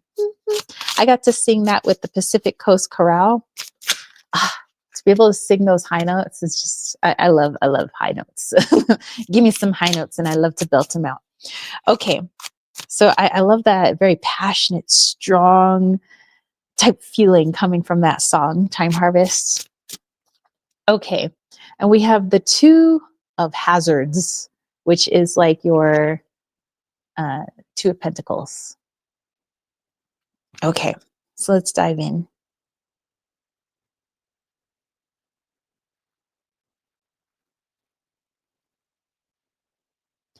Okay, Time Harvest. This girl that you kissed, she's literally thinking and feeling all the same things that you are right now. So as you're over there, like wondering, I hope she liked it. Like, how does she feel? Like, I hope that I wasn't like too awkward, or, she's feeling the exact same thing right now, where she's like, was it, did he think I was awkward? Did he think that it was weird? What's he thinking about me right now? It's like, what are his feelings? So, I do feel kind of like in that Carmina Burana song, like it starts off like real real low, and then it builds and builds and builds, but it takes a while. It's actually a really long song. And so I'm feeling that with you too right now, where it's kind of like, you know, like starting off slow, you know, where you guys are kind of getting your footing. You're still trying to understand who you guys are individually, and still like kind of understanding like your feelings for each other. So yes, she does like you. So we'll get that out of the way. She does like you. She does have feelings for you.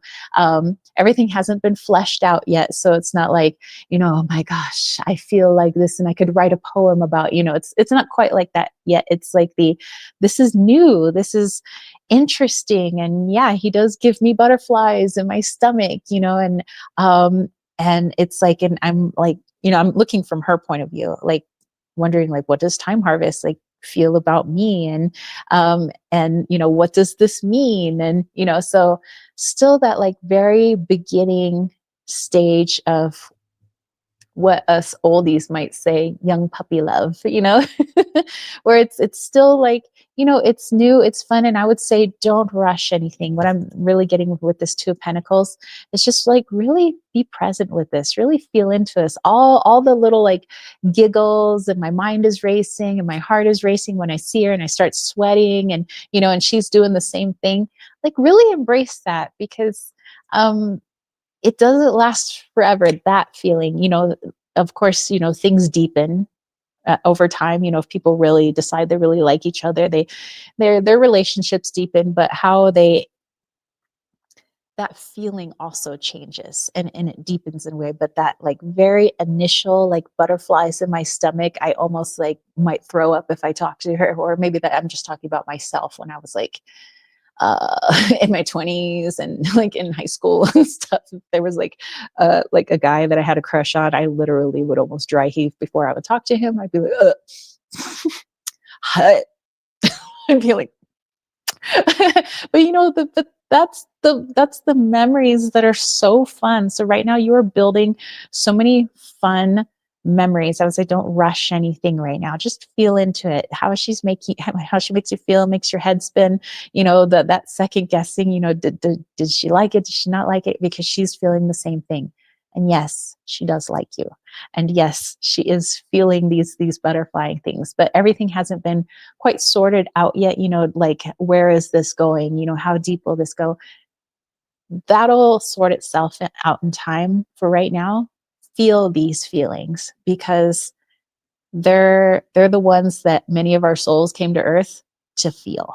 Those are one of the thousands of feelings that we came here to feel on earth. So really, really honor those.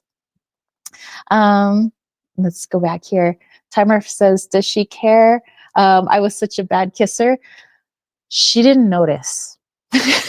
She really didn't notice. She was so hyper focused on what you were thinking about her kissing that she didn't notice if you thought that you were a bad kisser. She didn't notice any of that. It was just a, oh my gosh, this is new. She was like really trying to like feel your lips, and like this is like a new thing. You know, so she was really trying to feel into the moment, and her head was like, oh my gosh, am I a bad kisser? Am I a bad kisser? What's he thinking right now? Does he think like I'm not like so she was so worried about what you were thinking about her, she didn't have any time to like judge your kissing. She was just really happy that you kissed her. So um awesome, I'm so happy for you. Time harvest is, you're so right. He says, thank you so much, Tara. You're absolutely right. I could feel it as you described it. Yeah, I mean, it was the, you know, that electricity, that moment. Obviously, you just had that moment where it's like, oh my gosh, we're about to do this. We're about to do this. And then it happens. And like you're feeling somebody else's energy, somebody else's physicality for the very first time. That's what she was immersed in. It was, you're something and someone new to her. You give her the flutteries, you give her the butterflies, you make her little heart race. She was definitely sweating, and I guarantee the same was for you. So you guys were literally mirrors of each other in that moment. You were so worried about what you look like to her, what you felt like to her. Well, she was wondering and feeling the exact same thing. So I think that this is great. So Congratulations. Um, okay, let's go to our friend Lilith. So we have Lilith, and then we have Costalini, and then we have Lily, and then we have Gina and Shadowlands. Okay, all right. So let me scroll through here and make sure I haven't missed anything. But Lilith, let me know what you'd like me to dive into. Do, do, do, do, do, do, do. Lily says, "Aw, time harvest, that's so sweet." Lilith says, "Cuteness overload." Sea Captain said, "Next Sunday, there is going to be a lot of different energies because he is blessed with a blended family that loves both him and his bride to be so much. I am just hoping I can stay grounded." Oh my goodness. Congratulations to you and the family. Shadowland says, "Heyo." And Lilith says, "I'm excited for you." Sea Captain says, "I'm enjoying this week's flame and card reading. The flame reading was cool. I definitely need to listen again." And let's see. Time Harvest says, "We tried tongue kiss, but it didn't work." I mean, the first time I tried to French kiss, I threw up in front of him. I'm pretty sure, I mean, now, how old was he? He was like a year older than me. So he'd be 45 now. I wonder if he like he's probably married. I wonder if he like brings that up and like tells his kids, is like, "I remember this girl back when I was really young and she threw up on me."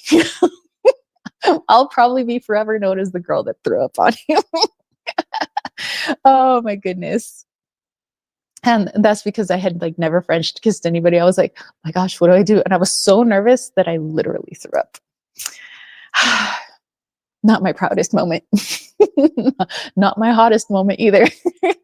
Lily says, "Gina, that's so difficult. Tell mom that if she needs a break or a sitter, or if you would be okay to go to lunch every once in a while, that you care deeply for the child and that you're there for the mom." Oh, so I'll have to look into Gina's question as well.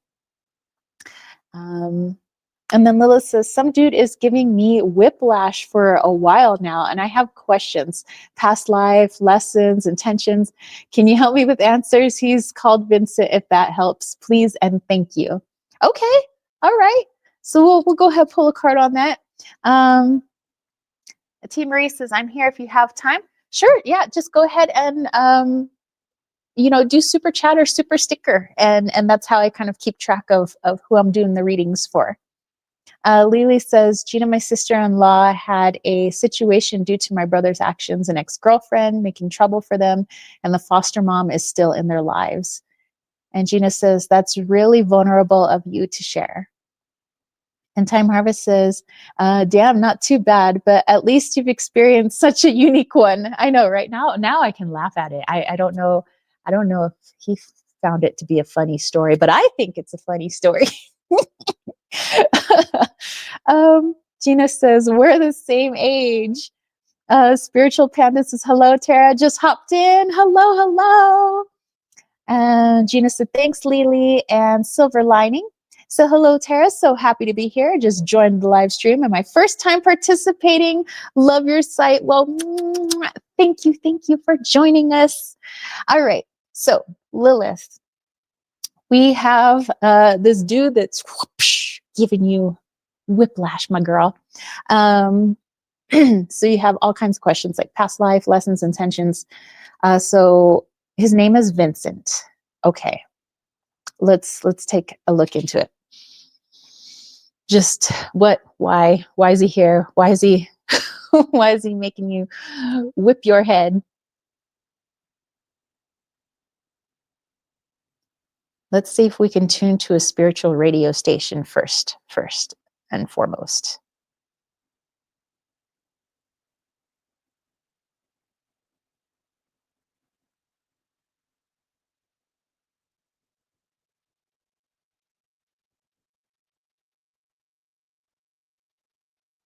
Oh. I forget who sings this one, but it says, "Who do you think you are? Is heaven your jar of hearts? Who do you think you are? Who do you think you are?" But this is not coming from him. Oh. Oh, Lilith, I feel like your heart is in this like protective jar. Um, and somehow, you know, like putting in all these hearts, these past loves, all the things that you've ever loved, not just like romantically, but all these loves, like to keep them close to you, you keep them protected in this little jar.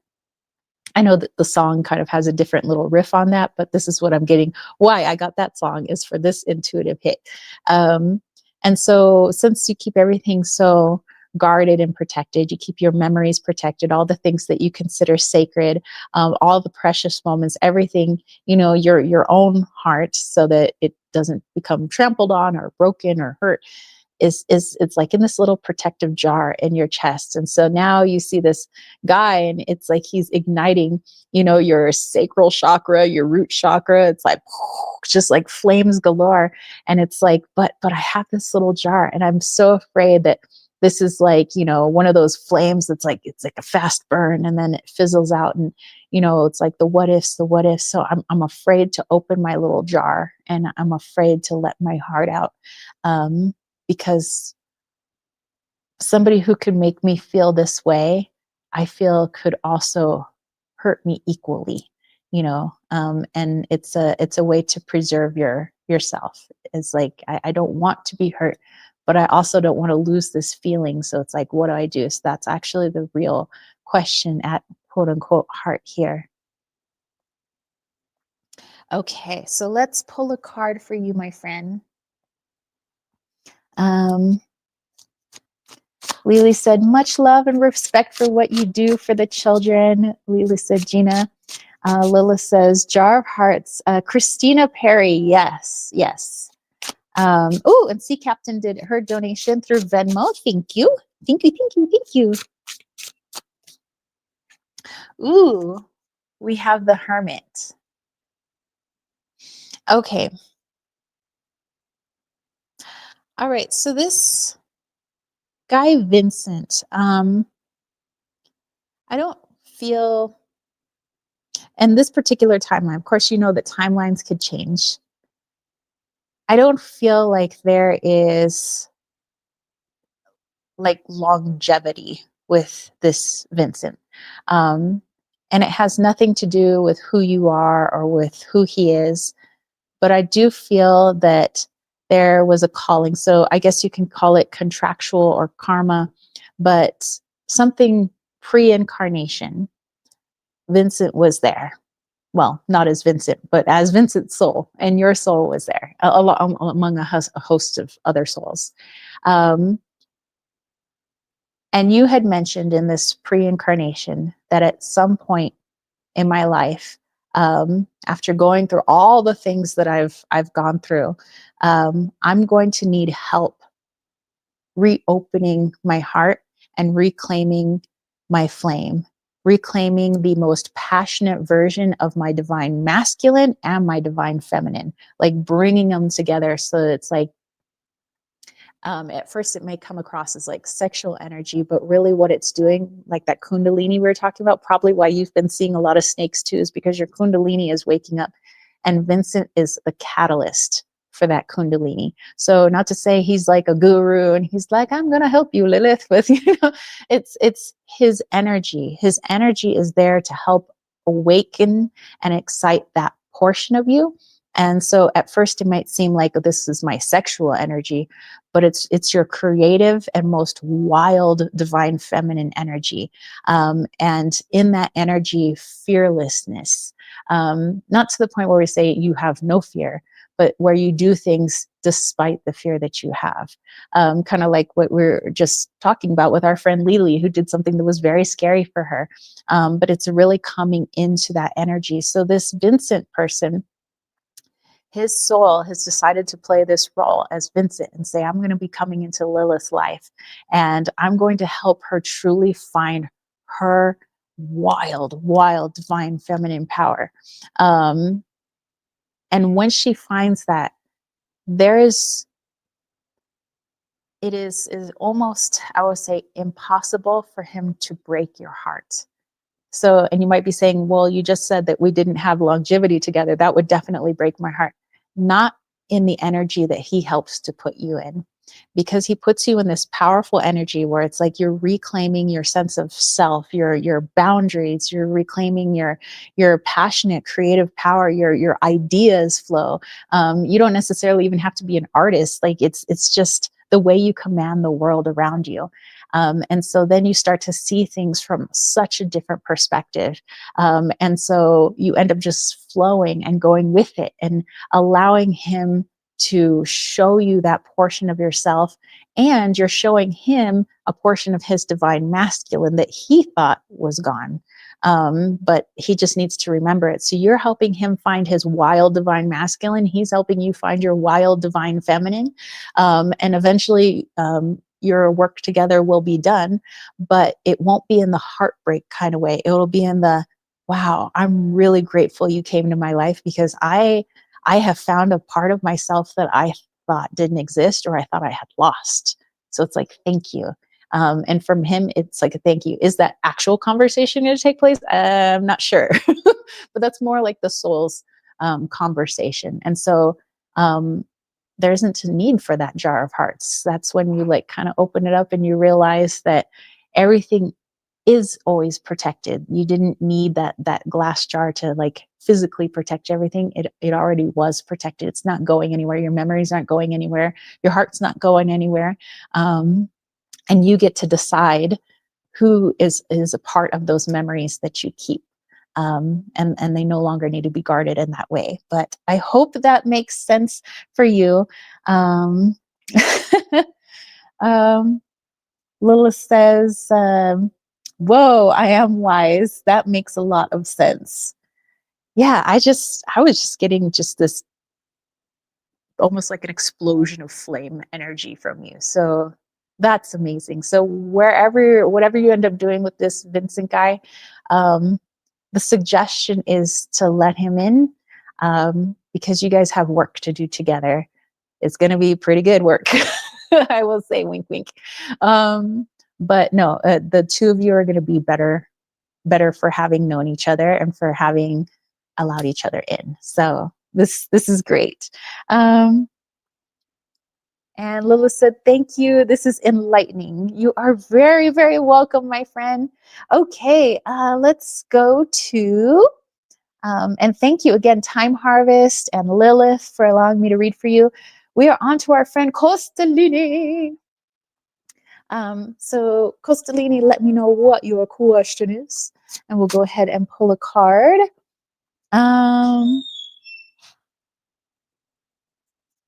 Oh, okay. And then Lily also has her question. Thank you for posting that, so I can go back and scroll that. Okay, Costalini says, I was hoping you could just ask my higher self what I'm supposed to be hearing right now, because my ego seems to be PMSing. Don't you just hate it when the ego is PMSing? I hate that. I love that. I'm actually going to use that from now on. I dig it.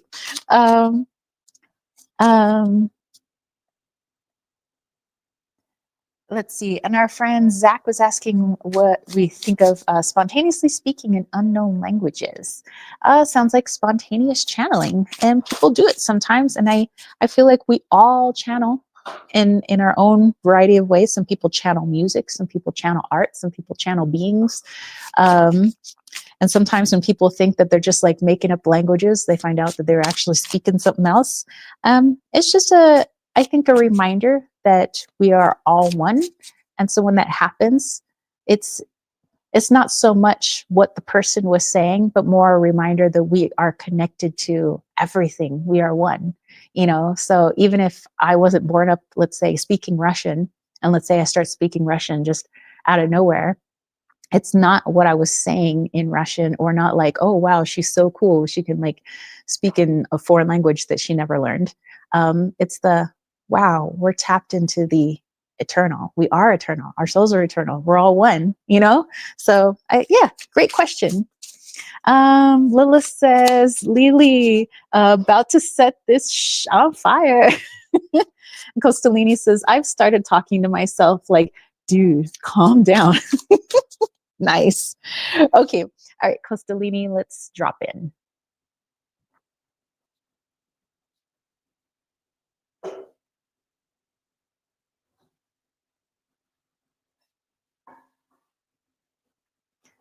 Okay. uh, I mean, this song kind of doesn't have any words. It's the song to the very first Matrix. I know that there was like Matrix and Matrix Reloaded, and I don't know, there were some other Matrixes, but I know I'm talking about the very first Matrix, like the theme song to the Matrix is playing in my head. It's kind of like, late 90s, early 2000s, most of our music didn't have words. It was like do you know the song? Do, do, do, do, I think that's how we that's how we spoke song to each other. But anyway, yes, it is the theme song to the Matrix that is playing. Okay. Let's pull a card then and see, like, what does that mean?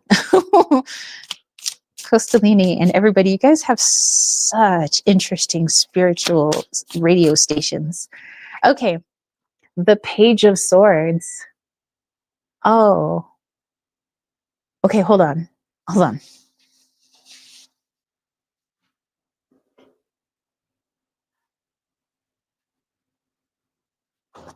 Okay. Costalini. So your higher self, I don't know if this has happened for you yet, but it might be happening soon, maybe today. Have you ever like looked at something like, let's say, the sky, and you're just looking at the sky, noticing its pretty color, the birds in the sky, and then all of a sudden you start thinking of like a number, like if the sky were a number. And then you're like, well, it's like I look at the sky and for some reason I'm thinking like 411. Like I don't get that. And or you might be talking to somebody and you're like, if this person were a number, I would say they were a 7 or 792, or and you just start like thinking of a number. Sometimes you might even literally see a number either with your physical eyes or like your third eye. Maybe like you hear a number, just when you're looking at things, or talking to someone, and you might think that, oh, that's just ridiculous, and then you push it out of your brain. No, that is not ridiculous. And like I said, I don't know if that's happened yet, or maybe it might be happening pretty soon. But that's why the Matrix theme song was coming through, is because there's a lot of people, and don't feel bad if you're I'm talking to people that aren't Costalini. If you're like, well, I haven't seen numbers yet. It's just the way some people experience the Matrix world. Some people might see it in the form of glitches, or it's just in the form of knowing or awakening. Some people actually feel, see, hear the numbers that make up this entire world. So Costalini, that might be a part of your reality pretty soon, is like feeling these numbers. And it's not for, like, don't worry about what you have to do with the numbers, just feel into the numbers. Like when you look at the couch, like I'm looking at the couch right now, and let's say I see the number, like feel the number 7912. It's not for me to know yet how to manipulate that number, but just how does that make me feel? It makes me feel cozy. Okay, so 7912 must be a cozy feeling. So next time I see somebody and then I feel like they're a 7912, that means that I feel comfortable with that person. And so there's a comfortability program within the Matrix, and it's 7912. I was just kind of making up that number, so don't think that I'm actually saying what the comfortability number is in the Matrix. But yeah, really start to feel into that. Even when you look at yourself in the mirror, what number do you see for yourself? What number do you see for your clothing? And then start to see the synchronicities in numbers, where it's like, oh, well, I was feeling this number, but then I feel the same number for this person. And number is the way that our human mind can translate frequency. So the matrix obviously is made up of frequency. We're made up of frequency because everything's from source, right? Even the matrix itself is from source. Some of it's positive polarity, some of it's negative polarity, but everything is from source. Or some people would say everything is from God. So it's just how this is just for you now to just start making note, even journaling, even sitting with how do you like what numbers are coming to mind. So let's see. Oh, hold on. Costalini says, if you pull a rabbit card, I'll laugh. There was no rabbit in there. But it was the Page of Swords. Let's see what's going on in this picture. There's butterflies. There's like a little kid with some toys and like a drawing of mom and dad, but no rabbit, but close. Let's see. It says, I've started seeing glitches for sure, but the numbers, I don't think so. Up until you just said this, and I started, I started staring at my plants. Oh, okay. So yeah, maybe, but I do feel it's probably going to start happening soon. I would say don't force it. Just like, if you're staring at your plant and you feel called to stare at your plant, just like you start maybe feeling into its energy, you might start seeing a color, and out of the blue, you might just, a number pops into your head. So before you like try to analyze and translate, just try to sit in that phase where you just like let it roll through. Like, okay, 4, cool. All right. And then we carry on. So for now, just kind of like let it flow. If the numbers start to like seep in, it's okay. Just let them flow. Don't analyze them or anything yet. Just let them seep in. It's just another layer of this world showing itself to you. All right. Thank you, Costalini. That's pretty wild. I like it. That's awesome. Okay. So we had our friend Costalini, and then we have Lily. And Lily, I think you put your question because I had said thank you for posting your question. Okay, so Lily's question is, best way to balance my new gig and my spirituality and mundane life. I get distracted and hyper-focused, if that makes sense. Not enough time in the day writing things down, holding myself accountable. Okay, all right, so just how to balance everything. So the new gig, spirituality, the mundane life. Get distracted, hyper focus. Alrighty. And then we have silver linings always. Of course, we'll pull a card for you. Thank you. After our friend Shadowlands, we also have Sea Captain. Gina said, interesting concept about the matrix numbers. Lily says, I see numbers in crystals. What is that, Tara? What does one do with those numbers? I think everybody utilizes them differently. For me, what I started doing when I started seeing numbers was I saw them more as like equations. And by the way, I was not like anything about mathematics. So, so the fact that I was seeing numbers was like, whoa, blowing my little non-mathy brain. But I started like, if I wanted a different outcome than I was seeing, like, let's say, I was feeling into a situation and I was like feeling or seeing a particular equation or set of numbers, I would just like insert a number that felt good to me to change that situation or to change the energy of something, to change the outcome of something, to like move to a different timeline. I would plug in a number into the equation and things would change. It didn't at first, but like I kept trying it and I kept trying it until it was like I started, I don't know, I was like playing with it. So I'm like not a guru about numbers. So I can only tell you what I've done, and that's to plug in numbers into the equations of the world that I see. And I'm just like messing with reality, my personal reality. It's been fun. So otherwise, I don't know what else to do with the numbers. But some numbers like kind of, I guess, help me in my decision making. Like sometimes they feel good or they feel not so good. And I go with the good feeling ones because I feel like that's the direction my intuition is pulling me. And I just kind of make note of what numbers I see more often than others. And but so that's what I would say. Zach says, new to your channel, senior video channeling Chester Bennington. Really enjoyed. Love Chester. Well, hey, thank you. Thank you for watching my videos. And I would say Chester Bennington has a wonderful energy, and it was a pleasure to channel him. I know that there was some very personal things that came up in that channeling, but I appreciate actually everything that I've ever channeled.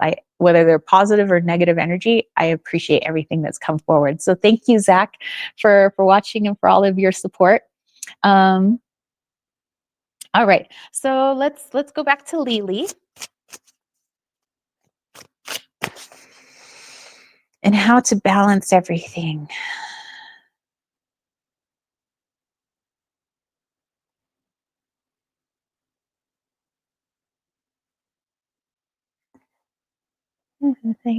There is no other place lying this bed. Am I the old one? Yes, Chemicals Between Us by Bush. All right, Lily, you got some good music playing on your spiritual radio waves over there. The walls that come between us, the walls that come between us, lie in this bed. Okay, so let's see what that means. Ooh, and my hearing is going out in my right ear. Masculine side. Wanting to take action. Everything's got to be balanced. There's like sweating over, got to make sure I do everything right in my spirituality stuff, got to do everything right in my mundane stuff, got to do everything right in my gig stuff. Just feels like a very overwhelming. I'm responsible for all of these things, and if I mess up on any one thing, it's like a feeling very anxious. Okay, so let's give Lily some help. How can we help her? All right, so we have the 4 of hazards. Do you notice in the picture that he's going like this? And I was saying literally like my right ear was, that's wild. So anyway, 4 of hazards is like your 4 of pentacles. Okay.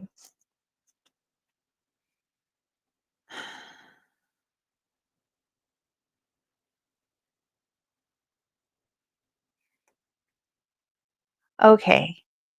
So hold on, my right ear is stabbing. What your higher self is asking you to do is to not look at these 3 areas as 3 separate areas. Like, I got to do just my job stuff, my gig stuff. And then I got to, when I'm doing my spiritual stuff, I'm just doing my spiritual stuff. And then when I'm doing my mundane stuff, I'm just doing my mundane stuff. But your higher self is reminding you, when has life ever been that way? Has there been like, oh, I'm doing my let's maybe I'm doing my driving stuff now, or I'm doing my home stuff now, or I'm just doing my creative stuff. Like, everything blends together. This whole world is everything blending together. Nature is here, right here with our homes, and our homes are right here with all the drama of our lives, and everything is just on top of everything, layer over layer, just like an onion. We have our 3D world, and our 4D world, the 5D world, but it's all right here. And so when we try to separate these different paths in our lives, it becomes very difficult, almost impossible. And that's why oftentimes people give up on things, is because they're trying to separate when things are a blend. So when you're doing your gig, sometimes you can get a couple of your mundane things done maybe while you're doing your gig, but not to plan it out, because that's when things become anxious again. So it's maybe like, let's say, obviously I do a lot of work from home. And I might be doing readings for people. And in between my readings, I decide, I'm just going to go sweep the kitchen, take a little break. So I go sweep the kitchen. Maybe I'll go do a couple of dishes. I'll come back and do another reading. Not to say you have that kind of schedule, but like to do something like that where it's not really planned. It's just, oh, I know that I see that thing sitting out. I got to go do that thing too. So I'll do a little bit of that, and then I'll come back, and that gives myself a break, with this gig that I'm doing. And then, but in it, I'm also practicing my spirituality, because I'm living in flow, which is part of what my spirituality teaches me, to live in flow. And, as my intuition says, you know what, let's go do the dishes right now. I mean, the dishes need to get done. Might as well do them now while I have this like break going on with this, other thing that I'm doing. And or maybe while you're doing the dishes, taking a little break from your gig, you start to get a download, and you're like, cool. And maybe I don't have time to journal right now, but I'm just going to put a couple of notes in my phone about it. And when I have time, I'll meditate on it, but I'll make sure that before I go to bed, I'll meditate on it. So if the time doesn't arise while I'm at work, or the time doesn't arise while I'm doing my mundane stuff, then I'll make sure to do it before I go to sleep. Or I might try a new form of meditation, or like writing stuff down. I might decide that I'm just going to go for walks from now on, instead of journaling. When I have time to go for a walk, or like walk to my job, I'm incorporating this. So your higher self is saying this is a time, instead of for fretting, it's a time for creativity and to have a bit of fun, and realize that your spiritual self is not a separate compartment. Your spirituality is in your gig. That's how you got your gig. Your spirituality is in your mundane life, because it is your mundane life. What we call the mundane is just our human self. Our spirit brought us to be that human self. So you are practicing your spirituality when you're doing quote unquote muggle work or mundane work, or you're going to your job. And the mundane things, well, it's just your humanness. It's just some human things I got to do on this earth, but I wanted to do those things. I wanted to be here. So, when it's just like doing a little bit here and a little bit there as you're called to, but not forcing yourself to, if that makes sense. Because the moment it's like, okay, well, I have to put in exactly 5 minutes of meditation in between my workload. It's like, no, as you feel it. This is all about flow. That's why you're juggling these things right now. That's the lesson you're meant to learn right now, is how to flow these things into one. They're not separate. They just kind of flow into each other, and so as one presents itself an opportunity to do something part of your earthly world, then go ahead and do it. And then when it's time to go back and do some more of the stuff of the new job that you have, then you go and do that a little bit. And that is all part of your spirituality. So I hope that makes sense. Let's see. Lily says, your mind is so powerful, Lilith. That's amazing. And also so realistic in our world. Wow, that's me. And she said, yes, Tara, one thing at a time. And she said, Lilith, you changed your reality with your mind. Fantastic. And Lilith says, I'm understanding that we all do. We don't know we do, but we do. Mind over matter. And Lily said, yes, most definitely. All righty. Thank you. Thank you. Thank you. Thank you for letting me read for you. All right. So we had Lily, and then we have our friend Gina. All right, Gina. So Gina says, I'd love you to pull a card about how I can navigate the child I'm fostering, returning to her first mother. She's been with us for 3 years. Oh my goodness. Wow. That's quite a while to be with a child. So quite an attachment too. So you've been fostering her, and then she's going back to her first mother. Okay, let's dive into this.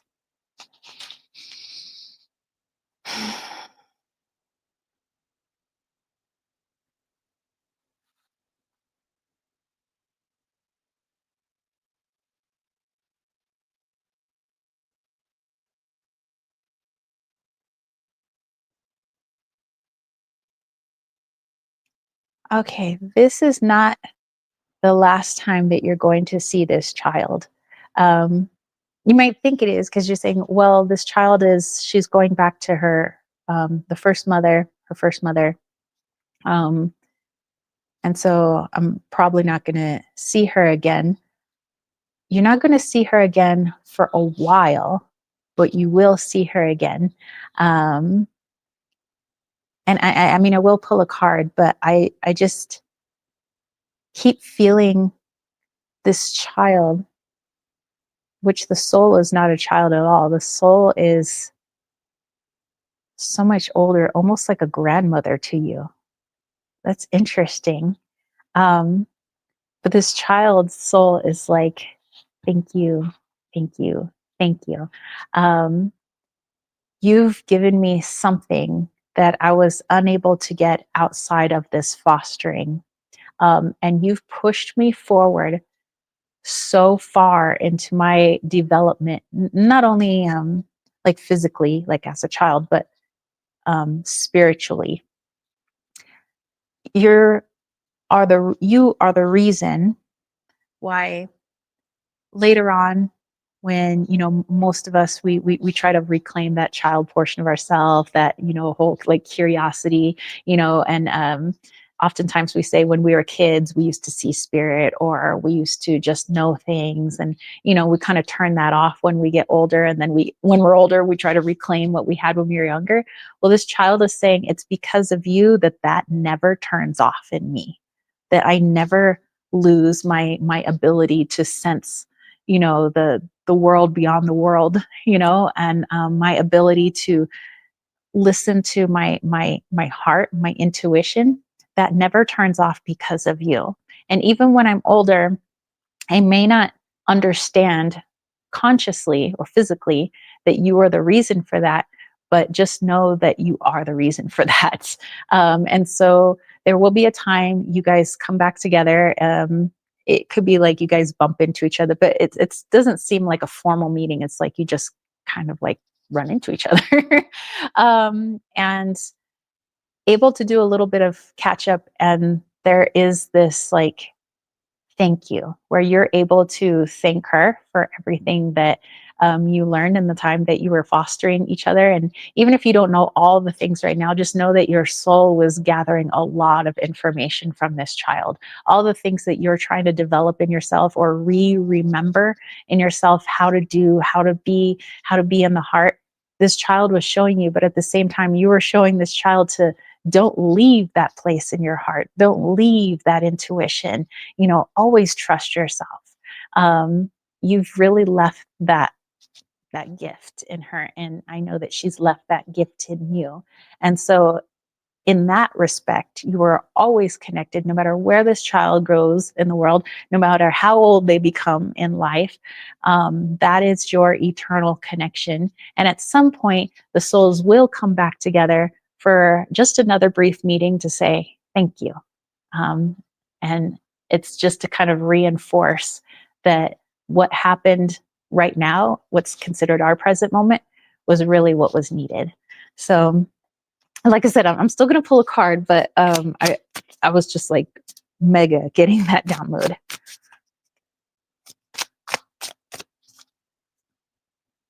Yep, the Nine of Hazards. A lot of hazards being pulled, but it's our Nine of Pentacles. And I really get that it's just, yes, like physically we would be sad because we've grown an attachment to this child. They probably made us feel really good. The child probably felt really good in our presence. And vice versa.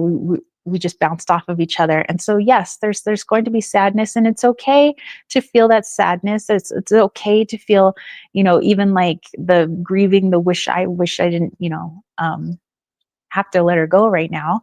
But that's just a part of what we wanted to experience as humans. We wanted to understand what it's like to feel separation, but then learn later on a deeper level that we're never separated. So this is all part of that learning. But yeah, definitely feel what you need to feel right now. It's okay. Got to cry, laugh, whatever, let it all out. Because having this connection with her right now, you're also giving her permission to do the same, even if you're not in the same household. She can feel you. So know that. All right. Thank you. Thank you. Thank you for allowing me to dive into that for you, Gina. Thank you so much. All right.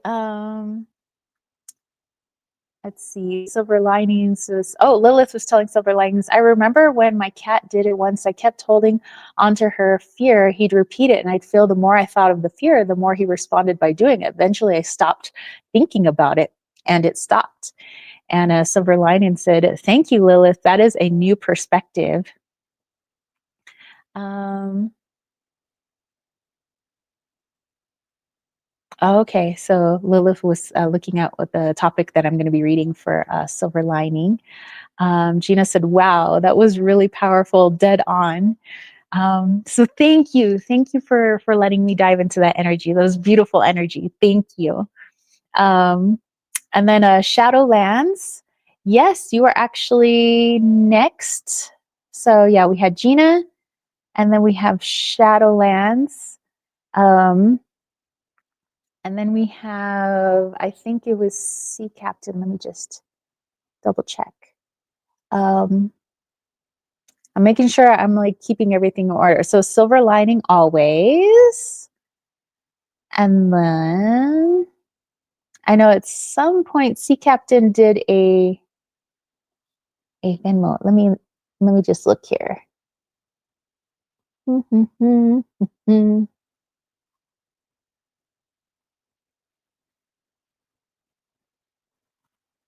um yeah. So there we go. Okay, so yeah, Sea Captain had also done a donation. So Shadowlands, Sea Captain, and then Silver Lining always. Okay, okay. Good. Making sure not to miss anybody or get anybody out of order. Okay, so Shadowlands, let's take a look at what you had put. You said just did a pumpkin carving forest to nearby public park earlier. Will I find a swim instructor for adult swim lessons? Ooh, and I love that you did a pumpkin carving. So cool. I finally want to get my pumpkin now. I am ready to carve my pumpkin. And I want to get a little sugar pumpkin too. All right, so Shadowlands, let's feel into your spiritual radio station.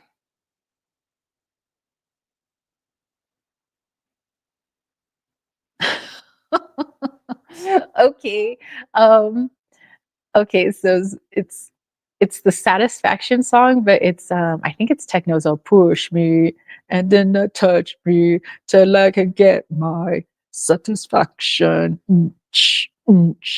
Push me and then just touch me till I can get no satisfaction. My cat Presley used to love that song. He would literally dance in techno. His tail would go to make his tails. Oh my goodness. Okay.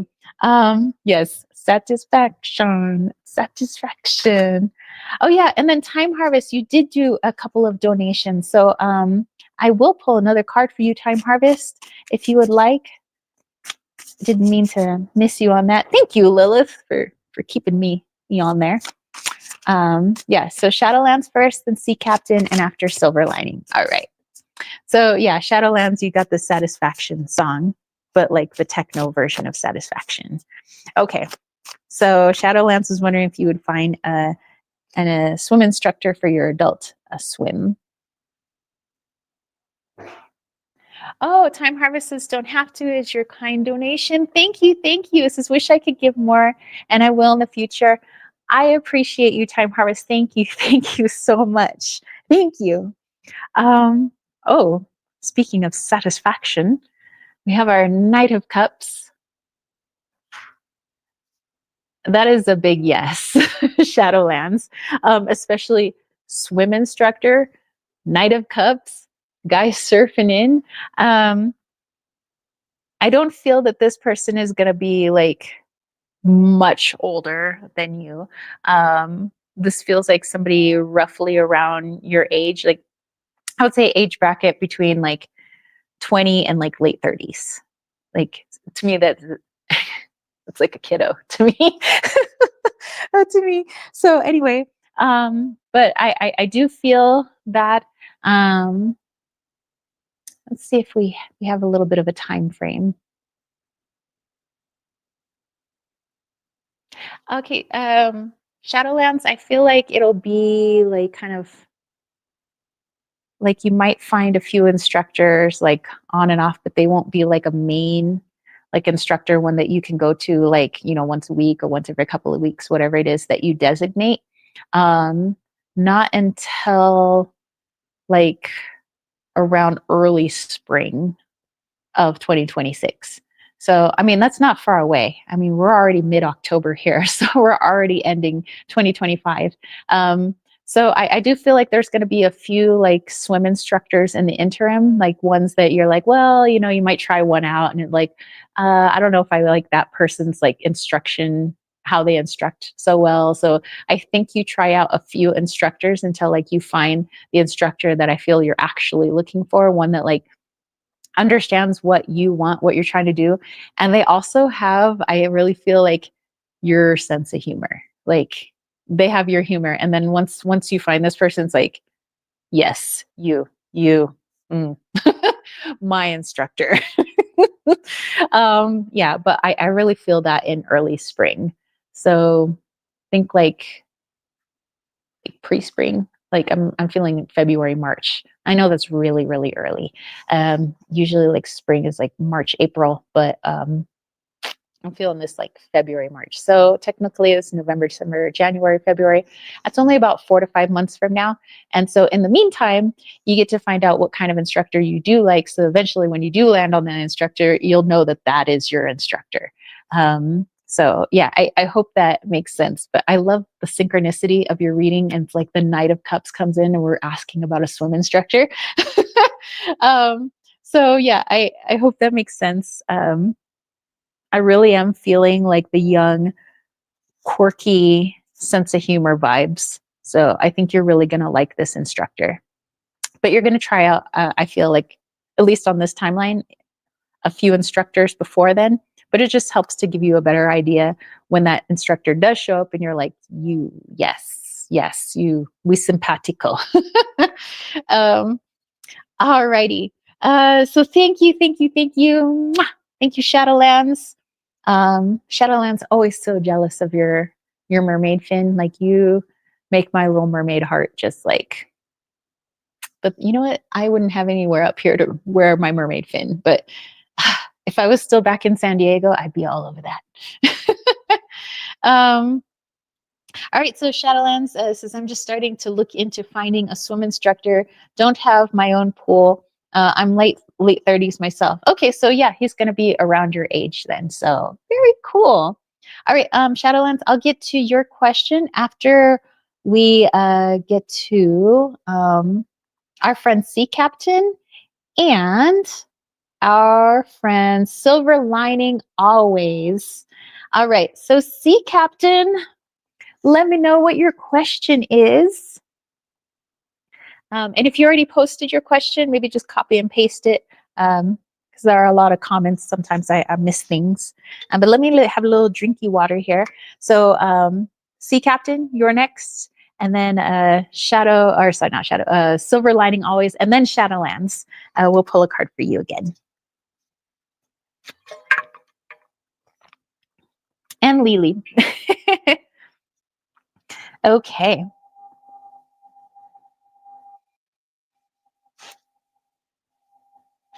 Sounds like Morse code. I think that was just a what you call it? Tower. Okay. Lewis says, I think it was about the wedding. Ah, okay. Let me see if I can scroll through and find Sea Captain again. So Sea Captain said she had donated through Venmo. I see that one. And then she said, oh yeah, she was enjoying the flame reading. And that there was going to be, okay, so you said there's going to be a lot of different energies because of all the different family members that are going to be there to celebrate the marriage of your son-in-law and his bride-to-be. And you're hoping that you can just stay grounded. So I think that was the question that you had, was kind of like how to stay grounded in all of that. But also to enjoy, maybe and celebrate the moment. So yeah, just let me know. I'll give these a nice little shuffle.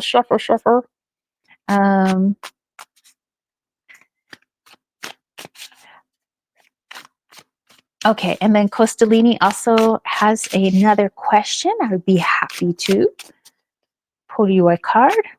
But let's feel into Sea Captain and this upcoming wedding. She's gonna need to stay grounded because there definitely are going to be a lot of people. Plus, just the joy, the excitement, for both your um, future daughter-in-law and your stepson. Um, let's feel into that. Let's feel into the music.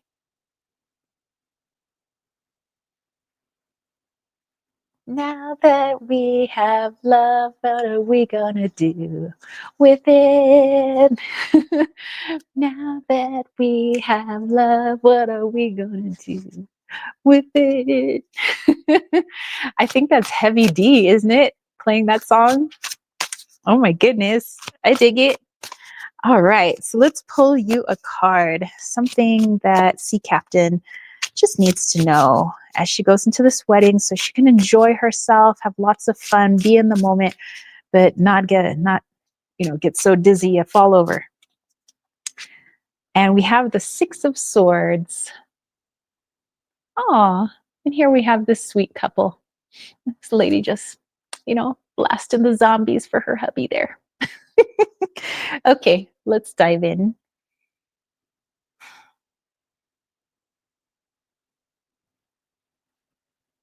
Okay, so I know that this.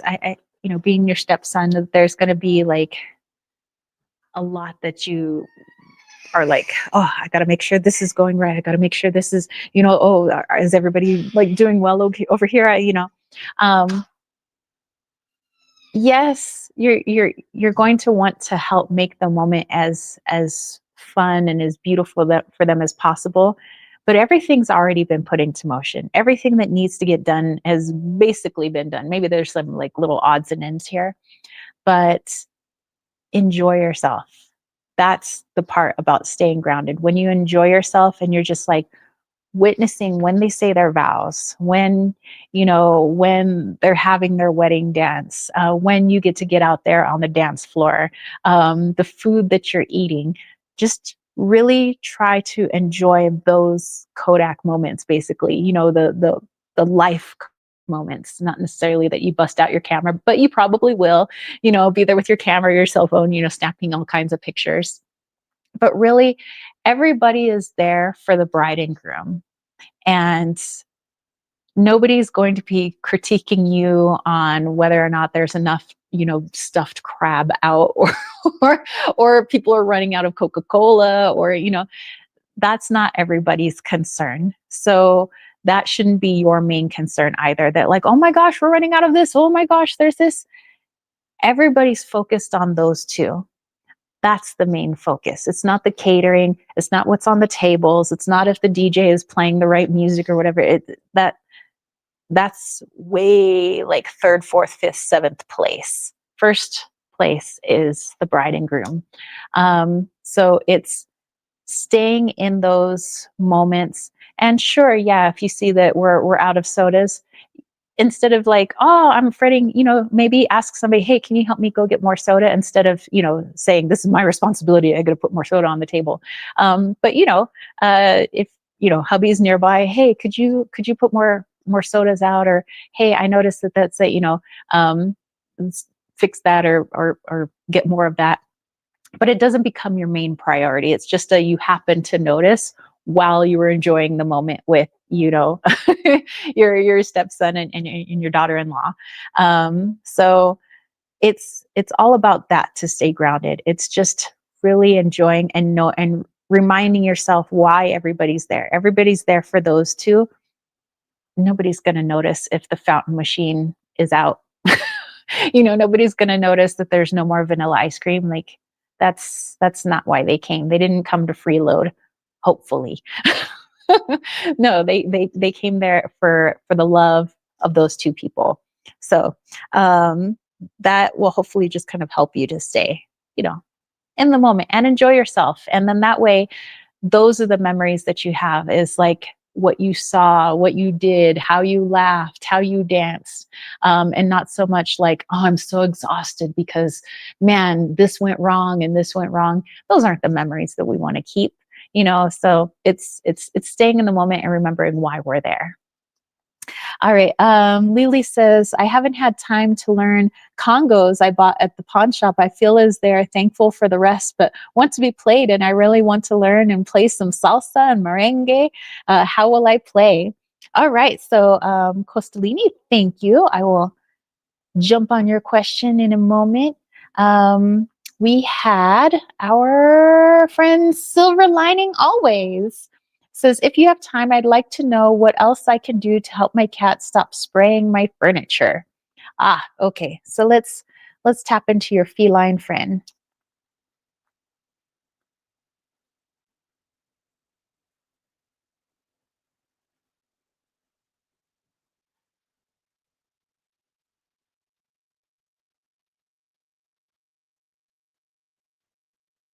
Okay, so it's not a particular song that I'm hearing, but kind of like that music when, like, things are getting really dramatic in a movie and they start playing, coming in with like some of the deeper tones, like dun dun dun dun dun dun. So some of this is playing. Um, but what I'm really feeling from the cat is the cat is trying to show you boundaries, um, and being in charge. So really tapping into your divine masculine nature, because we have both energies within us, our feminine and our masculine, and sometimes we're more one thing than the other, depending on the task that we're doing. But just something you could do, I would say, energetically, when you sit down with your cat, doesn't have to be physically, maybe next time the cat's on your lap, but more just try to tap into your cat and just let your cat know, I understand why you're spraying my furniture. You're trying to show me about boundaries, about when I overstep my own boundaries and when I let others overstep my boundaries, because maybe I want to be nice. And I think that, well, if I have a boundary up, they might think that I'm being mean, which is not mean at all. It's just I have a boundary, and, and I'm showing you how to enact your boundaries by having boundaries of my own. And so that's what that your kitty is trying to show you. But also standing in your power. So it's like taking the lead, taking charge, that you have some wonderful ideas. There are some things that you want to do with your life. And, they say better late than, no time like the present, better late than never. So if there's something that you wanted to do, like, let's say 10 years ago, and you're like, oh, but, that was 10 years ago, why would I want to, like, learn how to ride a tricycle? Let's say not a tricycle, but like a unicycle. Why would I want to learn how to ride a unicycle? Because it's fun. Because, like, be honest, you might want to actually try a unicycle. And so, you give it a try. So you're standing in your masculine when you do that. It's taking action. The feminine's giving you the idea to do it. The masculine is the one that enacts it. So this cat's trying to show you how to enact your masculine. That when you want to go do something, like, go ahead and do it. Doesn't care what other people think. Like, who cares what they think, really? And if you decide that you don't like it, well, now you know what you don't like, or now you knew what you do like. But that's ultimately why the cat is spraying the furniture, because he doesn't believe that you quite understand yet about standing in your power and having those boundaries. But if you can communicate to the cat that you get the message, thank you, and you actually start standing in that energy. The animals are very energetic creatures. I mean, we're all energetic creatures, but they're way more tapped into their energetic self than, maybe most of us humans. So when a cat starts to feel that, you know what, you're really standing in your boundaries and you're really standing in, your actionable masculine, I don't need to show her that anymore. So I don't need to spray the furniture anymore. But you can have that conversation with the cat too. Like, hey, thanks for showing me that. You don't need to spray the furniture anymore. I get what you were trying to tell me. But let's go ahead and pull a card.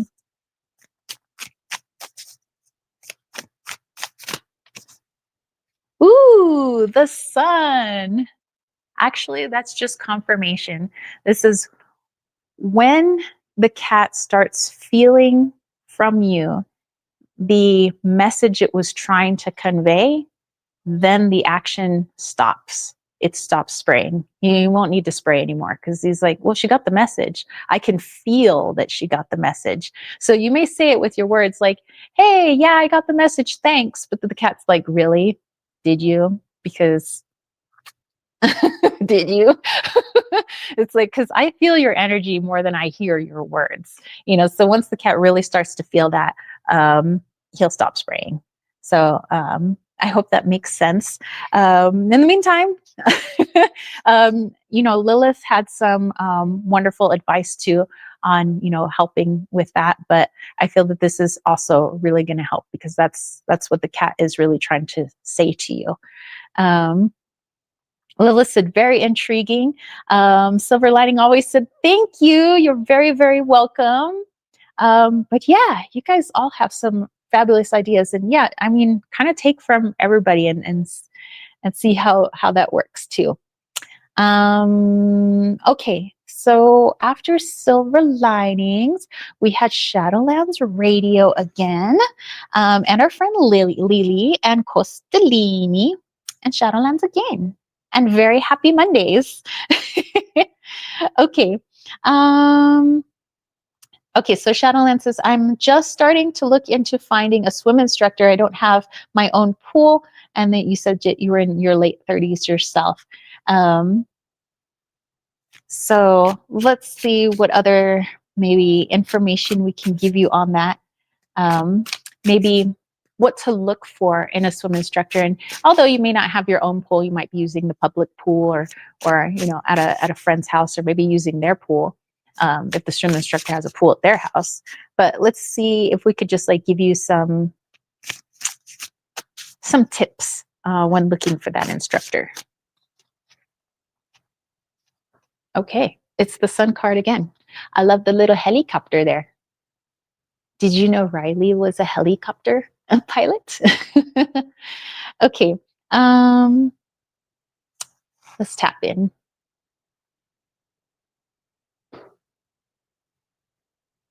Ooh, confidence. That's what to look for. Shadowlands, you know when people are confident and when they're not. And a swim instructor should have confidence because they're working with people who are feeling a little unconfident in themselves, in their ability to swim, their ability not to drown, all these things. So people are very nervous, when they're learning something for the very first time or learning a new way of swimming. You might be proficient swimming, but maybe not swimming like a mermaid, so people are always hesitant in trying something new. Your instructor should not be hesitant. The energy you should be feeling from your instructor is that of confidence. You have to know that your instructor has you, has your best interest at heart. I got your back. I won't let you drown. You're going to be perfectly fine. If you feel that from your instructor, then go with that instructor. But if the instructor's like, well, I don't know,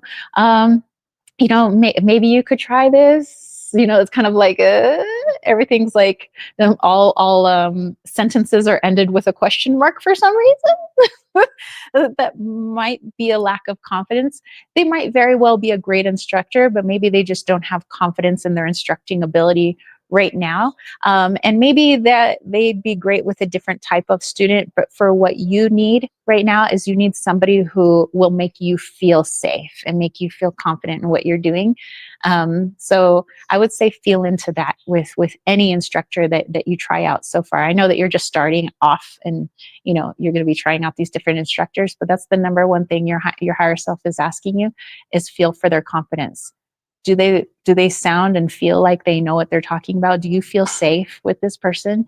Do you feel like you can learn a lot from this person? Then okay, go with that person.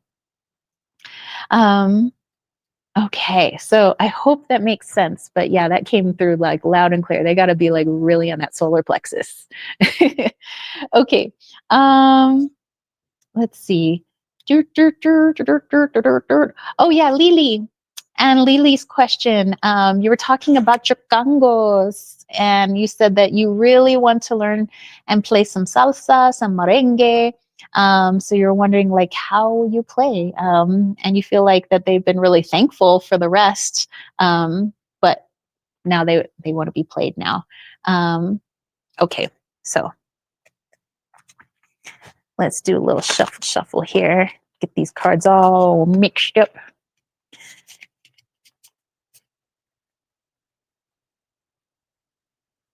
And then afterwards, we'll have our friend Costalini, Shadowlands again, and very happy Mondays. And I think we will cap it at very happy Mondays. That will be our last read for today. Okay, so Lily, let's dive in.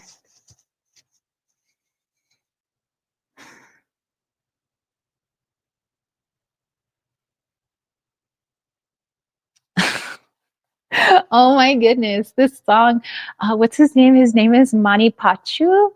I don't even know what country this guy is from. All I know is I like the sound of his songs, and I couldn't tell you what the words are because honestly, I can't understand the words to his songs, but they're fun. It's like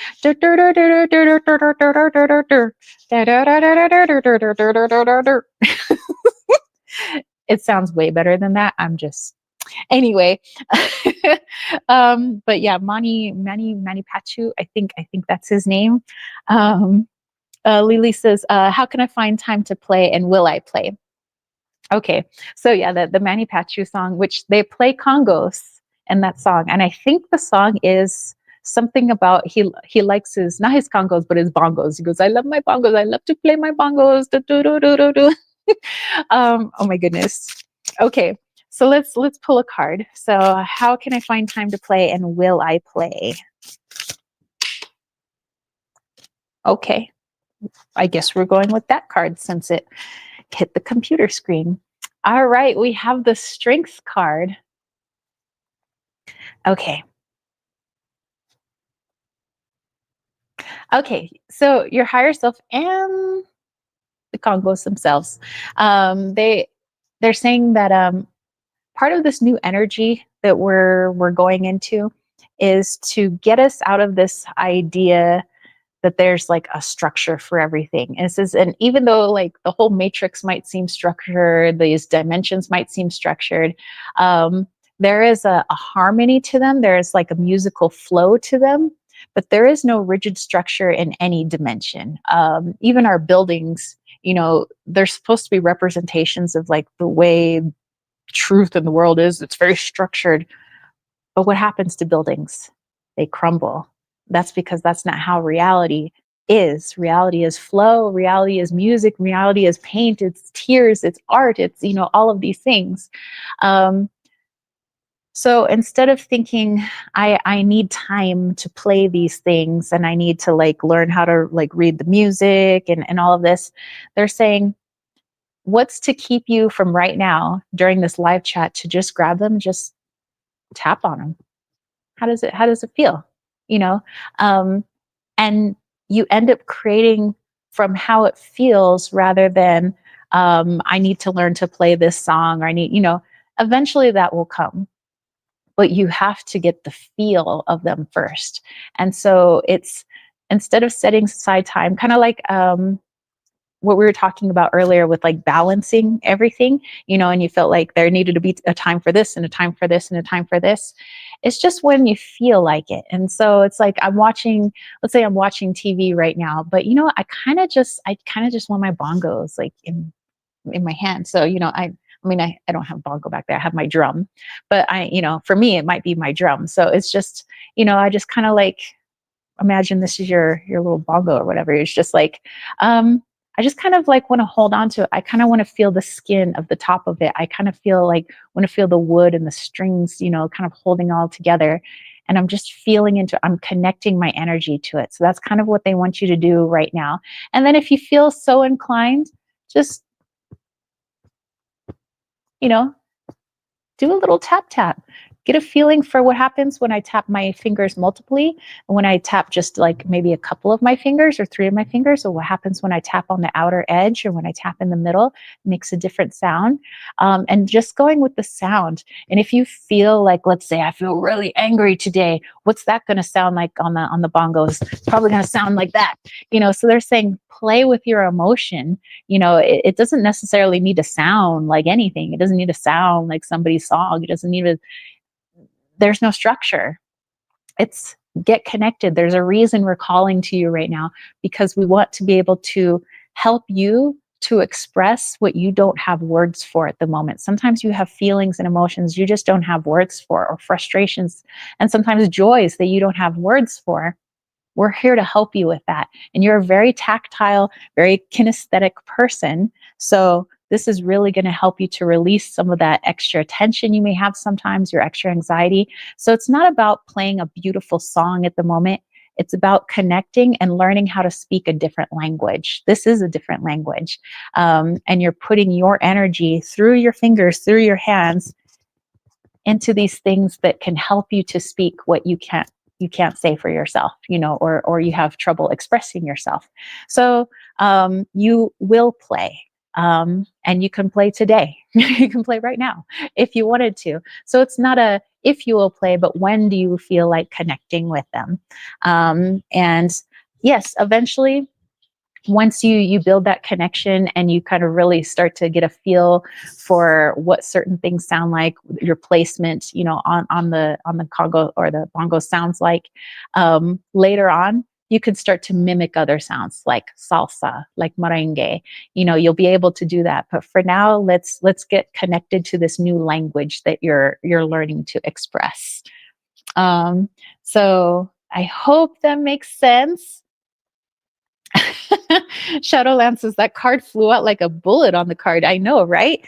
And then it's a bullet. Yes, yes. um, Sea Captain says, I'm catching up to my reading now. Sorry, I'm behind on the live thread. Thank you so much. This was exactly what I needed to hear. I am very quick to step in, fuss, and fix. Thank you. And Lily says, wow, Tara, thank you for showing me a different way. It makes so much more sense. You are so welcome. So yeah, they just want you to connect. Just connect, just feel them out, just hold them. Sometimes, maybe like I'm holding the stuffy, like take them into the bathroom with you. I don't know, take them, just have it sitting next to your bed and just like lay your arm off the end of the bed and just like feel into it. How does that sound? And I know that there's going to be that part that's like, I just want to play a salsa song. I just want to play a merengue song. It will come. You will play those things, but you have to learn how to speak the language first, which means how to connect, how to take where words fail you. I can direct that energy through my hands and into this instrument. So, yay. I'm so excited. You're doing so many new things. Okay, Costalini says, I was wondering if it would be possible, like, would things line up for me if I wanted to trade in my car and buy a Dodge Challenger before November? Oh my goodness, Costalini, I don't know why this is. I haven't really looked into it. Probably should. But I keep seeing Dodge Challengers everywhere. Like ever since I went to California, it's like everywhere I look, there's a Dodge Challenger. And it's like, that's not like something that, is what a lot of people have up here. Most people have like big trucks up here. But it's like, I keep seeing Dodge Challenger. Even our new neighbors, they have a Dodge Challenger. I'm just like, and now you're asking about it. So maybe it was about your question and it was like, this is like the precursor to it. But yeah, let's dive in. And then afterwards, we have our friend Shadowlands and Very Happy Mondays. And remember that we are capping it off at Very Happy Mondays as our last reading for today. Okay, let's see. Let's tap into this. Like, should you just keep the car that you have? Should you trade it in for this Dodge Challenger? And why? Like, what's the energy of this Challenger? Why does this keep coming up? And why is this coming up for Costalini?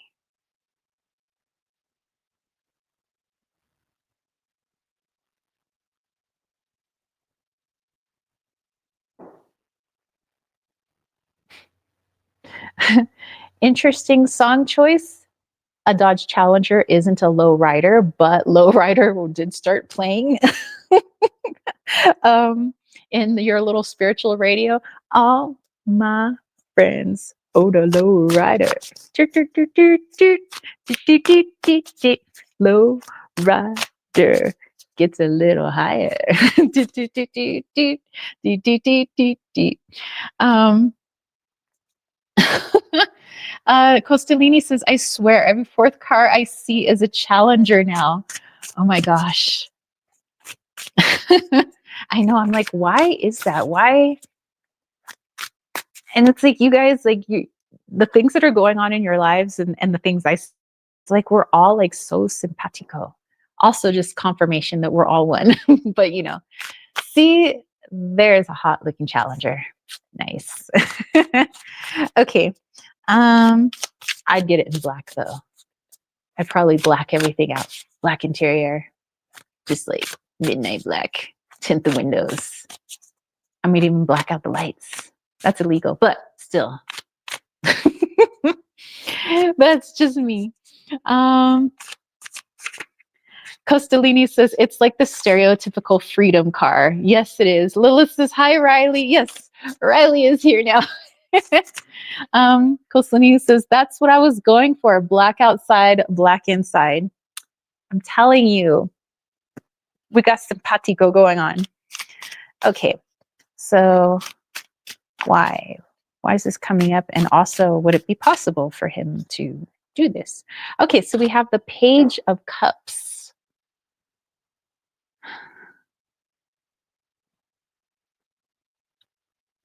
Oh. Okay, well, Costalini, the opportunity will present itself to you, but nobody's going to make you make this decision. This is your decision. This is your free will choice. The opportunity is going to be there for you to do the trade-in, to do for the car that you would like, because you're going to see the car and you're like, that car. And so the opportunity is going to be there. November, December-ish. So at end of the year. But what it ultimately represents is a side of yourself that you have been suppressing because you think it's the bad side. And how stereotypical that we always think of like our bad side is like black cars, black leather jackets, like black pants, we always think of that as like our bad girl or bad boy side. That's ultimately what that car represents. So you don't necessarily need the car to step into that energy because the energy is already you. It's just one that's suppressed. But you could utilize that car as a tool to help you to access that part of yourself. But remember that you don't need the car to access it. You can access it now with intention if you wanted to. But really what's coming up is why you have pushed that part of yourself away to be the good boy. I'm the one that, and you might say, okay, I'm not perfect, but I try to be, I try not to swear in front of old ladies. I try to eat right. I try to take care of my body. I try to, what people see of me, I want them to see that I do good things. I want them to see that I'm a good person, that I'm, very measured in my risk taking, that, that I'm not I don't just do things all willy-nilly because then I might freak people out, and I don't want to freak out myself, and I don't want to freak other people out. So it's like there's this side of you that is like the ultimate bad boy that, taken to the extreme, yeah, you could be an actual bad boy. But we're talking about like the light version of the bad boy, where it's like he's the risk taker. He's the, what, I just feel like doing that because I feel like doing that today. Or what, I'm going to tell this person exactly how I feel because I have the right to express myself, just like I feel like, they have the right to express themselves to me. If they say something to me, I have the right to say something right back. Or, just doesn't even necessarily need to be a confrontation, but like if you see a beautiful cash register, let her know she looks beautiful that day. Just like expressing that throat chakra, really connecting to that heart. Like, I want to go try that out. I want to go wear that, instead of, oh, if I wear that, what are people going to think of me? If you want to wear that, wear it. So this is about really like being your authentic self, and your authentic self is both halves. You're both light and shadow. You're both the good boy and the bad boy. And not saying And again, not like an evil boy, I'm saying the bad boy. So this is really what is coming up for you. And Costalini says, that's what I was going for. Yeah, the black on the outside and the inside. Riley says, hello to everybody, by the way. And yes, Lilith, the candle behind me, still going A-okay. Costalini says, that makes perfect sense. Thank you. You're very welcome. So like I said, you could use the car for it, which, I mean, it's kind of a cool car, especially a 71. But anyway, um, but uh, but you don't have to use that car for it. It's just, I would say it's our human permission slip to access something that you could access on your own. But it's up to you, and there is no right or wrong way. So if you decide to go that way, cool. If you don't, cool. It's all just learning. So, all right. Let's see. Let's go back here. We have our friend Shadowlands, and she said for her second question, she would be, will I be switching positions in the company I currently work for, or will my next job be librarian at Lincoln Land Community College? So we'd be switching positions in the company or librarian. Okay. And then afterwards, we have Very Happy Mondays, and that is where we are putting our cap today. And I thank everybody who's allowed me to do these readings for you guys. And man, I really appreciate it. Thank you. All right, so Shadowlands, let's dive in. And remember, you have free will, so nobody's forcing you to do anything. If you really want to be a librarian, you can be a librarian. If you really want to continue at the job you're at, continue.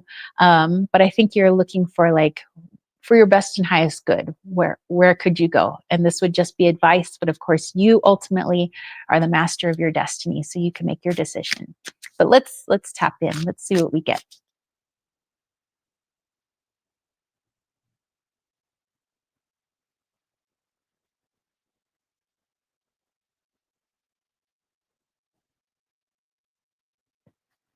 Okay, so the song was coming in was the opening song to Ray Parker Jr.'s Ghostbusters theme song. So it's the intro to Ghostbusters 1 when the was it three of the Ghostbusters, or maybe it's just two of them, they go down into the library and they see that ghost librarian and how they go to sneak up on her, and then it goes and they all go running screaming out of the library. Anyway, I probably watched that movie probably 2,500 times. Anyway, still my favorite movie of all time. Okay, so I am getting the librarian vibes, but let's see why. Why am I getting those librarian vibes? Shadowlands is exactly, my current position is getting too physically much for my body. Okay. All right. Ooh, Four of Swords. Yeah, I feel like when you have decided that you are all done with the job that you're at, meaning mentally, physically, spiritually, I'm all done. If I was forced to, yes, I could continue in the job. But when you make that intention that I'm all done and I'm ready for my opportunity at the college, the librarian position, that the opportunity will present itself. But remember, if that's something that you want, you have to take action on it. So kind of talking up people at the college, talking to maybe even the current librarian, sprucing up your resume, helping somebody maybe to help you spruce up your resume, but starting to take actions towards that if that is what you truly want. But I do feel that if you go for the librarian position, you said that the current job that you have is very taxing on your body.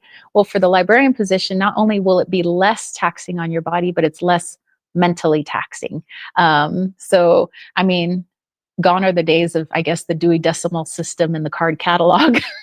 For our library books, everything's done online, but it gives you more time to find peace, for you to just enjoy being in your energy, helping out people one by one, maybe not all at once, just really making new relationships with people in the community through checking out books, through helping them to find something that they're looking for, but also you being privy to all these new books coming in. And as you put books away, certain things spark your interest. It's just a whole new world, and it's a whole new energy for you, and it's going to present a lot more opportunities for different interests, different hobbies. So yes, this would be wonderful if you do decide to become a librarian. It's going to be much more opportunistic for your soul's growth. And for your physical body, it's going to be less taxing on the physical form and less taxing mentally. And it's going to help you also in communicating with the people around you, because it's not like a rush feeling. It's like a one by one. I get to build more personal relationships with the people in the library and the people that I work with, versus like you're just somebody that just like in and out, and I'm never to see you again. So I think it's really going to be pretty good for you. And Shadowland says, your sister-in-law teaches at Lincoln Land College. Well, there you go. You already have a contact there. So I would say utilize her, and any other contacts, not just her, but like try to branch out if that's something that you truly want. And if you put the effort towards it, then the opportunity will present itself. And that could be your new place of employment. So yay, awesome. Let's see. Shadowlands is currently waiting for the librarian position to get its funding back. All right. Excellent. All right. And then very happy Mondays is next, and our last reading for today. I love the little spooky book emojis that you have there. Very happy Mondays. So what is your question, my friend? And you will be our final read for today. And then maybe we'll end on a very short little spooky story, because I know you guys got one spooky story, but we'll end on one more, and then we'll do our guided meditation. All right. So very happy Monday says, in this beautiful season, getting signs of transition and a little clarity is always appreciated. All righty. And I love all your emojis, by the way. Like that's so my vibe right now. Thank you. Lilith says, Terry is such a blessing to our realities. I appreciate you with the care of my being. Much love and blessings to you, my friend. Same to you. Thank you so much, Lilith. And also for keeping me on track and making sure that I'm not lighting my hair on fire back there. Thank you. All right. So in this beautiful season, getting signs of these transitions, a little clarity. Okay. Let's tune into your spiritual radio station.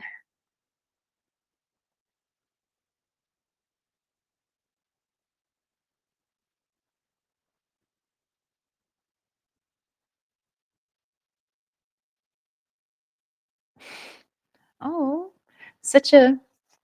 I guess this is an autumnal sounding song. It's Tony Braxton's Unbreak My Heart. Unbreak my heart. Say you love me again. Undo this hurt you caused when you walked out that door and walked out of my life. Uncry these tears. I cried so many nights. Unbreak my heart, my heart. All right, I love that song. Anyway, but it does feel like autumn, the transition. Unbreak my heart as we leave summer and go into autumn, and eventually we go into winter. All right. But yeah, let's get you a little clarity. Lilith says, I got you, babes. Thank you. All right. So very happy Mondays. We have 6 of Swords popping up for us again, even though we did a very happy Monday said, oh, beautiful singing. Well, thank you. Okay, so let's get some clarity. And what better clarity than with swords? Okay.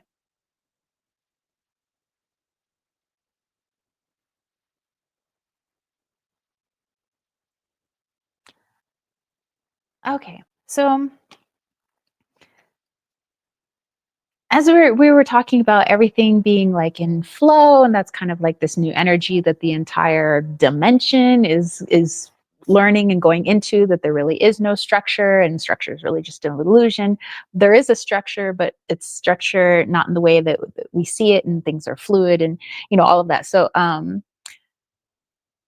with this clarity moving forward, let's say I don't know, in the little things, because this goes from the macro to the micro. So from your bigger decisions, like what do I want to do with my life moving forward, to the smaller decisions, what do I want to have for dinner?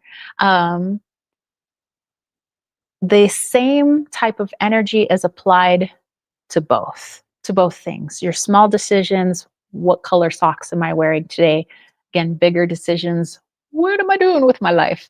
Um, And it's all about not only the mind, but the heart as well. And we might say, well, of course, we have to have a balance in it. But think about it, the world is so structured around what makes logical sense. What would society do? What have they taught us in school? And as we're learning from the world around us, that not everything that we learned in school is necessarily unbiased, and and the world around us is not necessarily unbiased. So um, there might be a decision that what I should be doing with my life, logically speaking, is I should be making more money so that I can buy a house, so I can buy a car, and I can have 2.5 children, which I don't know how you have half a children, and I have a dog, and and I have all of these things because that's what society wants of me. That's what I should be doing. Um, but when you say that should, does that light your heart up? Is that something you really look forward to? Like, wow, can't wait to have a house and 2.5 kids and a dog and a car, and I can't wait to have those things. You might say, well, actually, I think that it would be really cool to have a couple of kids. Okay, so we know that that part of the equation is something that you want, but you're like, but when it comes to having the house and the car, I don't really care. Ah, okay. So now let's break it down further. So this is kind of what your higher self is just showing you that you could do, how you could break things down. So you might say, well, I need to make a lot of money because I want to have a couple of kids someday. And it's like, well, so we're looking at money as the middleman to something that we say we want right now, which is let's just say, for instance, it's a couple of children. Um, okay, well, um, there is a way to not make millions of dollars and still raise a couple of children, but we have to be open to other ways of being. So not necessarily the route of like I have to have a high paying job in order to have two happy children. Well, it could be that I'm in a community where the community is we're all helping each other out. And so when it comes to finding a babysitter, my neighbor says she'd be more than happy to be a babysitter. When it comes to schooling, we find out that this community is doing homeschooling. When it comes to food, I've been learning how to grow things in my own garden, and so now groceries cost less, or something like that. So there's a different way of raising those two children that doesn't require $1 million to do so, which means that the goal of trying to make the money first, and then you have these kids, is it's just rearranging how we go about doing these things. So um, feel into the things that you want to do, and also think into the things that you want to do. So if you want to wear yellow socks today, again, the micro and the macro, I want to wear yellow socks today. Okay. Well, first of all, why do you want to wear yellow socks? Well, my brain says yellow goes with this yellow shirt that I'm wearing, which goes with this yellow headband that I'm wearing. And so it just kind of like matches. But what does your heart want? My heart kind of wants to wear the blue socks today, so wear the blue socks. And you might think that it's an inconsequential decision, like who cares what color socks I'm wearing? Exactly. But it's not the socks. It's not what you're choosing for dinner. It's not what color you paint your nails. It's not what, you know, car you decide to drive. It's the fact that you're making a decision based on a particular energy. One is a decision based on what my ego says is right, but my heart is not into. And the other one says, this is what my heart is into, but maybe my ego doesn't agree. And so in that case, I need to come together and find out, why don't you agree with me, ego? Why don't you agree with what I'm being guided to do? And the ego says, well, because this and this happened in the past, and this happened. And that's where we're like, oh, okay, well, that's the past. And I thank you for showing that to me. I didn't know I still had a hang up on that. And I didn't know that that was influencing my present, but thanks a lot. And the ego's like, gotcha. And then we continue to move forward. So yes, with all of these changes, and to have clarity moving forward, the clarity is not going to be so much in the mind. The clarity is going to be in the heart. But we can't negate the mind. We don't fully ignore it, because it's going to start screaming at us one day if you're just totally ignoring your ego. It wants to be heard. It feels like it knows how to navigate this world best because it's from this world, this literal 3D world. So listen to it in terms of having it aid you in understanding why it's hesitant about doing certain things and really wanting to do other things. And then from there, we have better understanding, better clarity on why we feel the way we do, but also why our intuition feels the way it does. So hopefully that helps you out. Thank you so much. And Shadowlands Radio says, my first truly major purchase is going to be a 2-door soft top Jeep for my own car. A girl after my own heart. I love Jeeps. So cool. I will never talk you out of a Jeep. Very Happy Monday says, I've received compliments on my wacky socks when I least expected them. See, because you love them, they make you happy. So think of those things when you're making your decisions. And, instead of I would say overwhelming yourself with what is my life's purpose? What am I here to do? It's just step by step. What do I do now in this present moment? Do I go left? Do I go right? My head says go left. My heart says go right. Okay, let's find out why I want to go left. What is the mind? Why does the ego want to go left? Now I have understanding. Okay, now I take that understanding when I actually go right. And so it's just step by step. And eventually through there, we're gaining our life's purpose. We're moving along our mission. We're on our path because we're never off our path. I mean, sometimes our path goes around the block twice and over the hill, and maybe we hop on a plane a couple of times, but we're still on the path, So, yeah, I hope that helps. And Very Happy Monday says, seriously, I greatly appreciate your help. Have a blessed and wonderful new week. Same to you, my friend.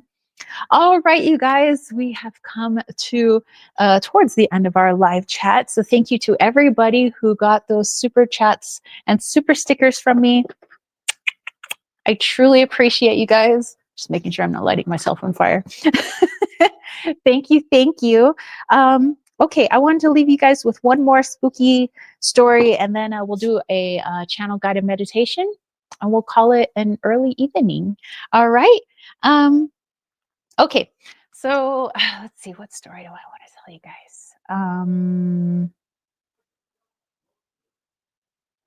You should. Okay. Riley has a good story, but maybe another time. I mean, I have a lot. I'm just trying to figure out which one to do.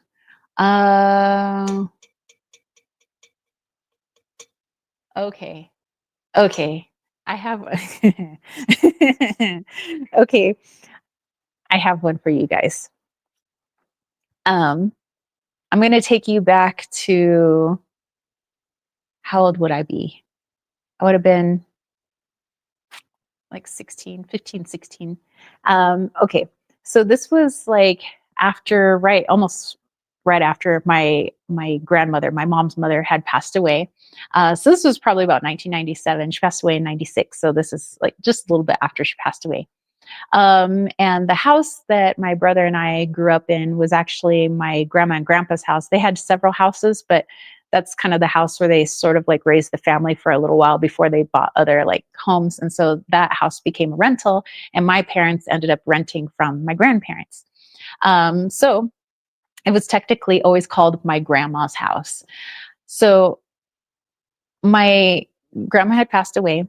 And I had, I just wanted to give that like backstory. So I had started sleeping upstairs in this house because it was a queen size bed upstairs, which was much better than my twin bed downstairs where my feet were hanging off the end because my parents, had kept the same bed that I had since I was 6 years old. And by then I was pretty tall. So my feet are like hanging off the end of the bed. So I felt that the bed upstairs was just much more comfortable. And it had the 13-inch black and white TV that I grew up on where I could watch 90210 because that was really popular at the time. And so my dad and my brother, they go to bed kind of early because my brother was 6 years younger than me, so he was kind of little, so he was already in bed. My dad, he gets up at like 3 in the morning, so he was already in bed. My mom was downstairs doing dishes, and I had kissed her goodnight, and I went upstairs so I could go watch 90210, and I was like going to bed. So I'm in bed. I'm like watching my TV show, and I hear my mom coming up the stairs. And those stairs were super creaky. I mean, the house was built in, I think it was like 1970, so it wasn't that old of a house, but it was really creaky for some reason. But anyway, the top step was kind of broken, so when you like stepped on it, you heard this big crrr, of like the wood crunching a little bit. So like I can hear my mom coming up the stairs. I can hear her like kind of like holding onto the railing as she's like going up. And I hear her hit that top step and I'm like, oh shit. So I go and I like turn off the TV and I quick like jump back in bed and I like, pull the covers up and make like I'm like, make like I'm sleeping. Because I know my mom, she always gives us a kiss goodnight, when once we're in bed. So just before she goes to bed, she always goes in my brother's room and my room. She gives us a kiss on her forehead. So I can hear her coming down the hallway, and it's really creaky. You hear the crunk, as she's like kind of walking through. And then I hear her come into the room and I feel her press down on the bed as she leans over, and I can feel my mom's hair, like, as she's about to give me a kiss.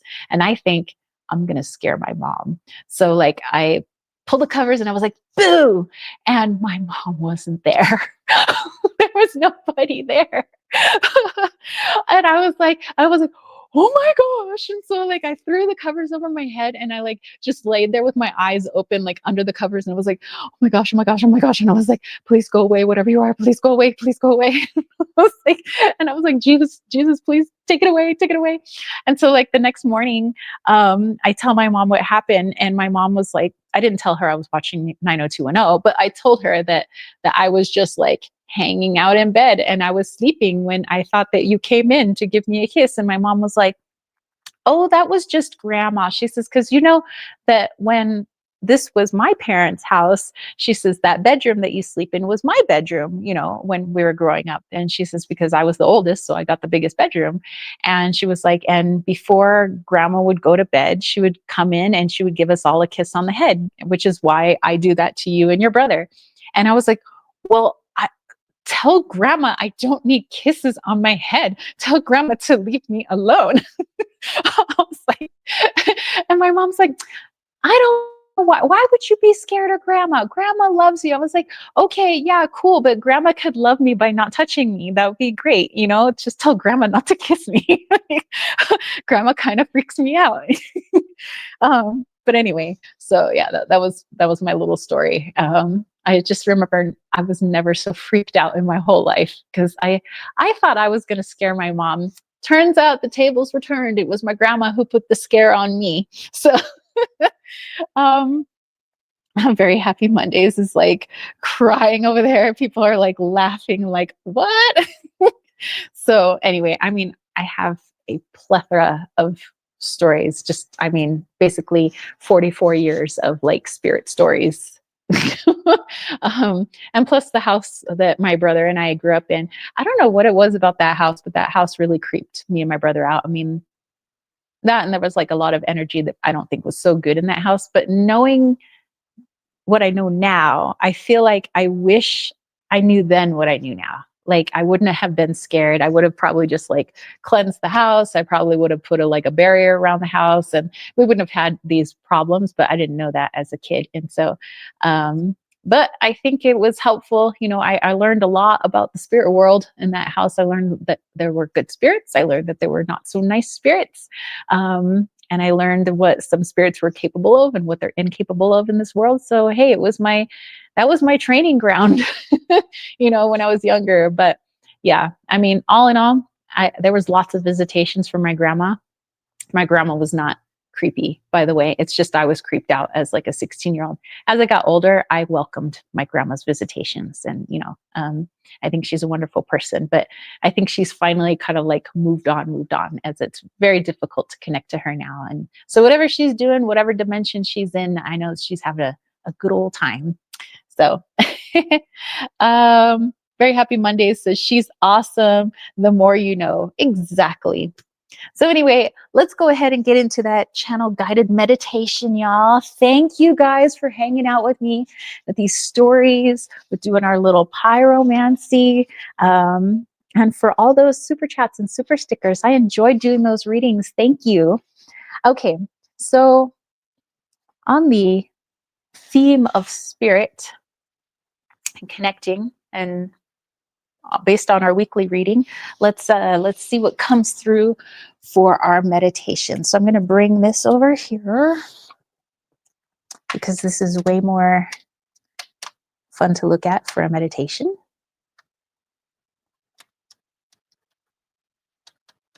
There we go. Hello, little ghosty friend. Okay. All right. Okay. I see Lilith says we only fear what we don't understand. That is so true. Okay, guys, go ahead and get into a nice, comfortable space. A place where you will be undisturbed for the next several minutes. You could be laying in your bed, sitting in a chair, perhaps laying underneath your favorite tree.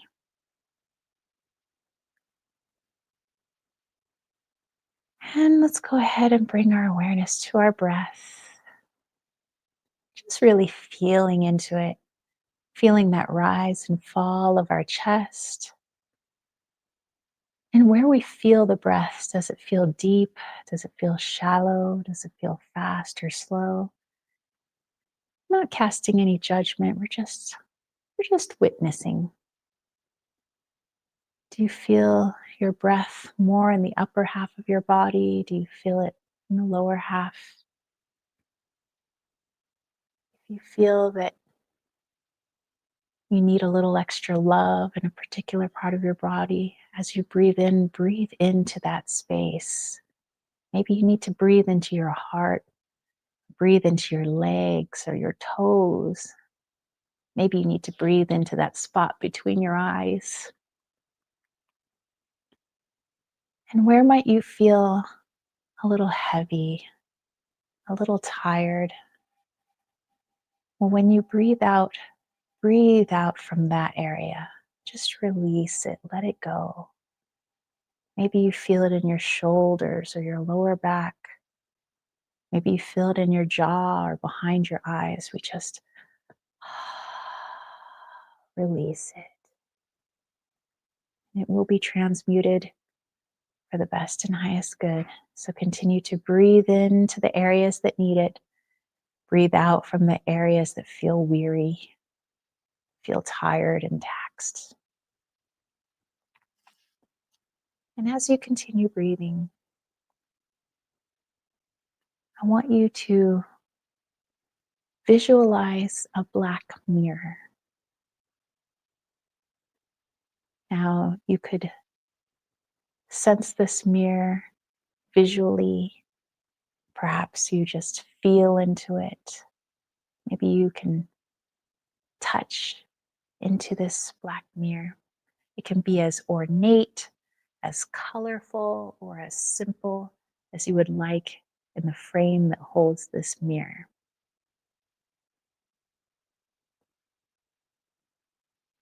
But in this space, you are forever protected. This is your space, your creation, your mirror. No harm can come to you here. But as you gaze into this mirror, at your beautiful earthly form, perhaps seeing past your earth suit and into your soul, I want you to allow the mirror to show you what you fear most. And it's okay if you don't see something right away. Maybe you just feel it. Maybe you hear it. Maybe you smell it, or you can almost taste it on your tongue. Maybe it's a situation that comes forward. Maybe it's a person. Maybe it's some indescribable being that you've carried with you since you were very young.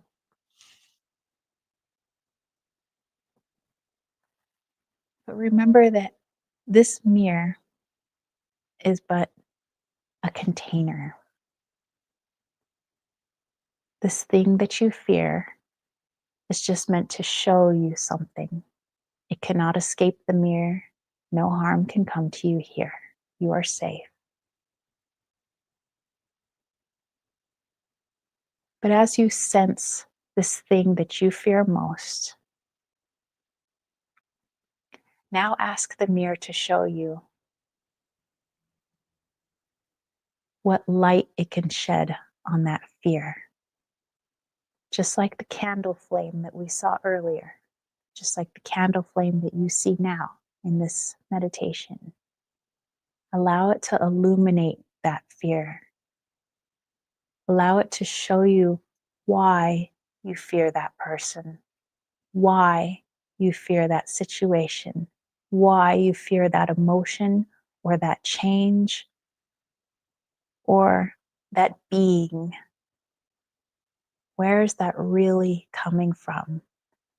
What is that scary being or that situation or that person or that feeling? What does that really represent? Allow that flame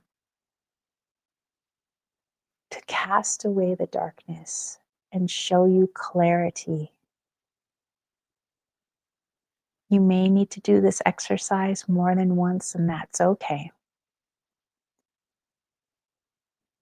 But the more clarity you have, the more illumination you have, the less fear that can hold you with this situation or this person or emotion.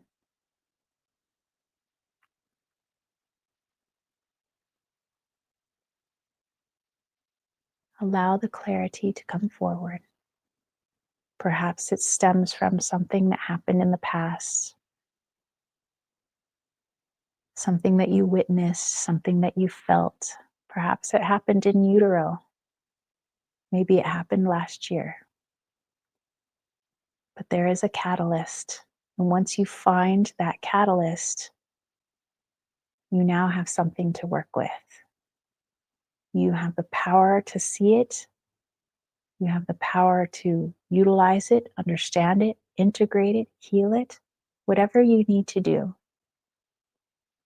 to bring that clarity, that light, that illumination into the present, to cast away the fear of that person or that feeling or that situation or that being, the fear of the future, the fear of the present, the fear of loss. All of it dissolves in truth.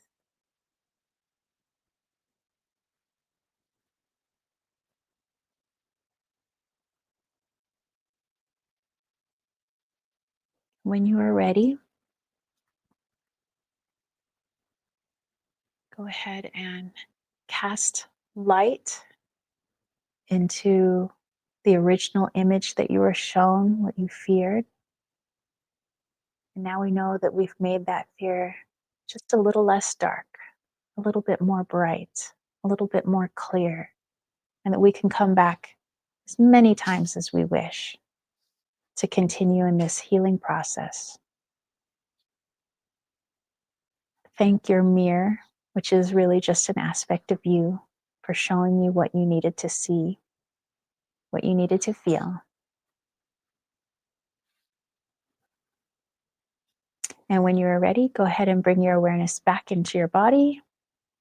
You can wiggle your fingers and toes and have yourself a little stretch. All right, you guys. I hope that you have a beautiful week. I hope you guys have fun with all the changes and all the things going on. Thank you again to everybody who joined me. Thank you to all of my wonderful patrons and YouTube members and subscribers and everybody who joins us in these live chats. Thank you, thank you, thank you.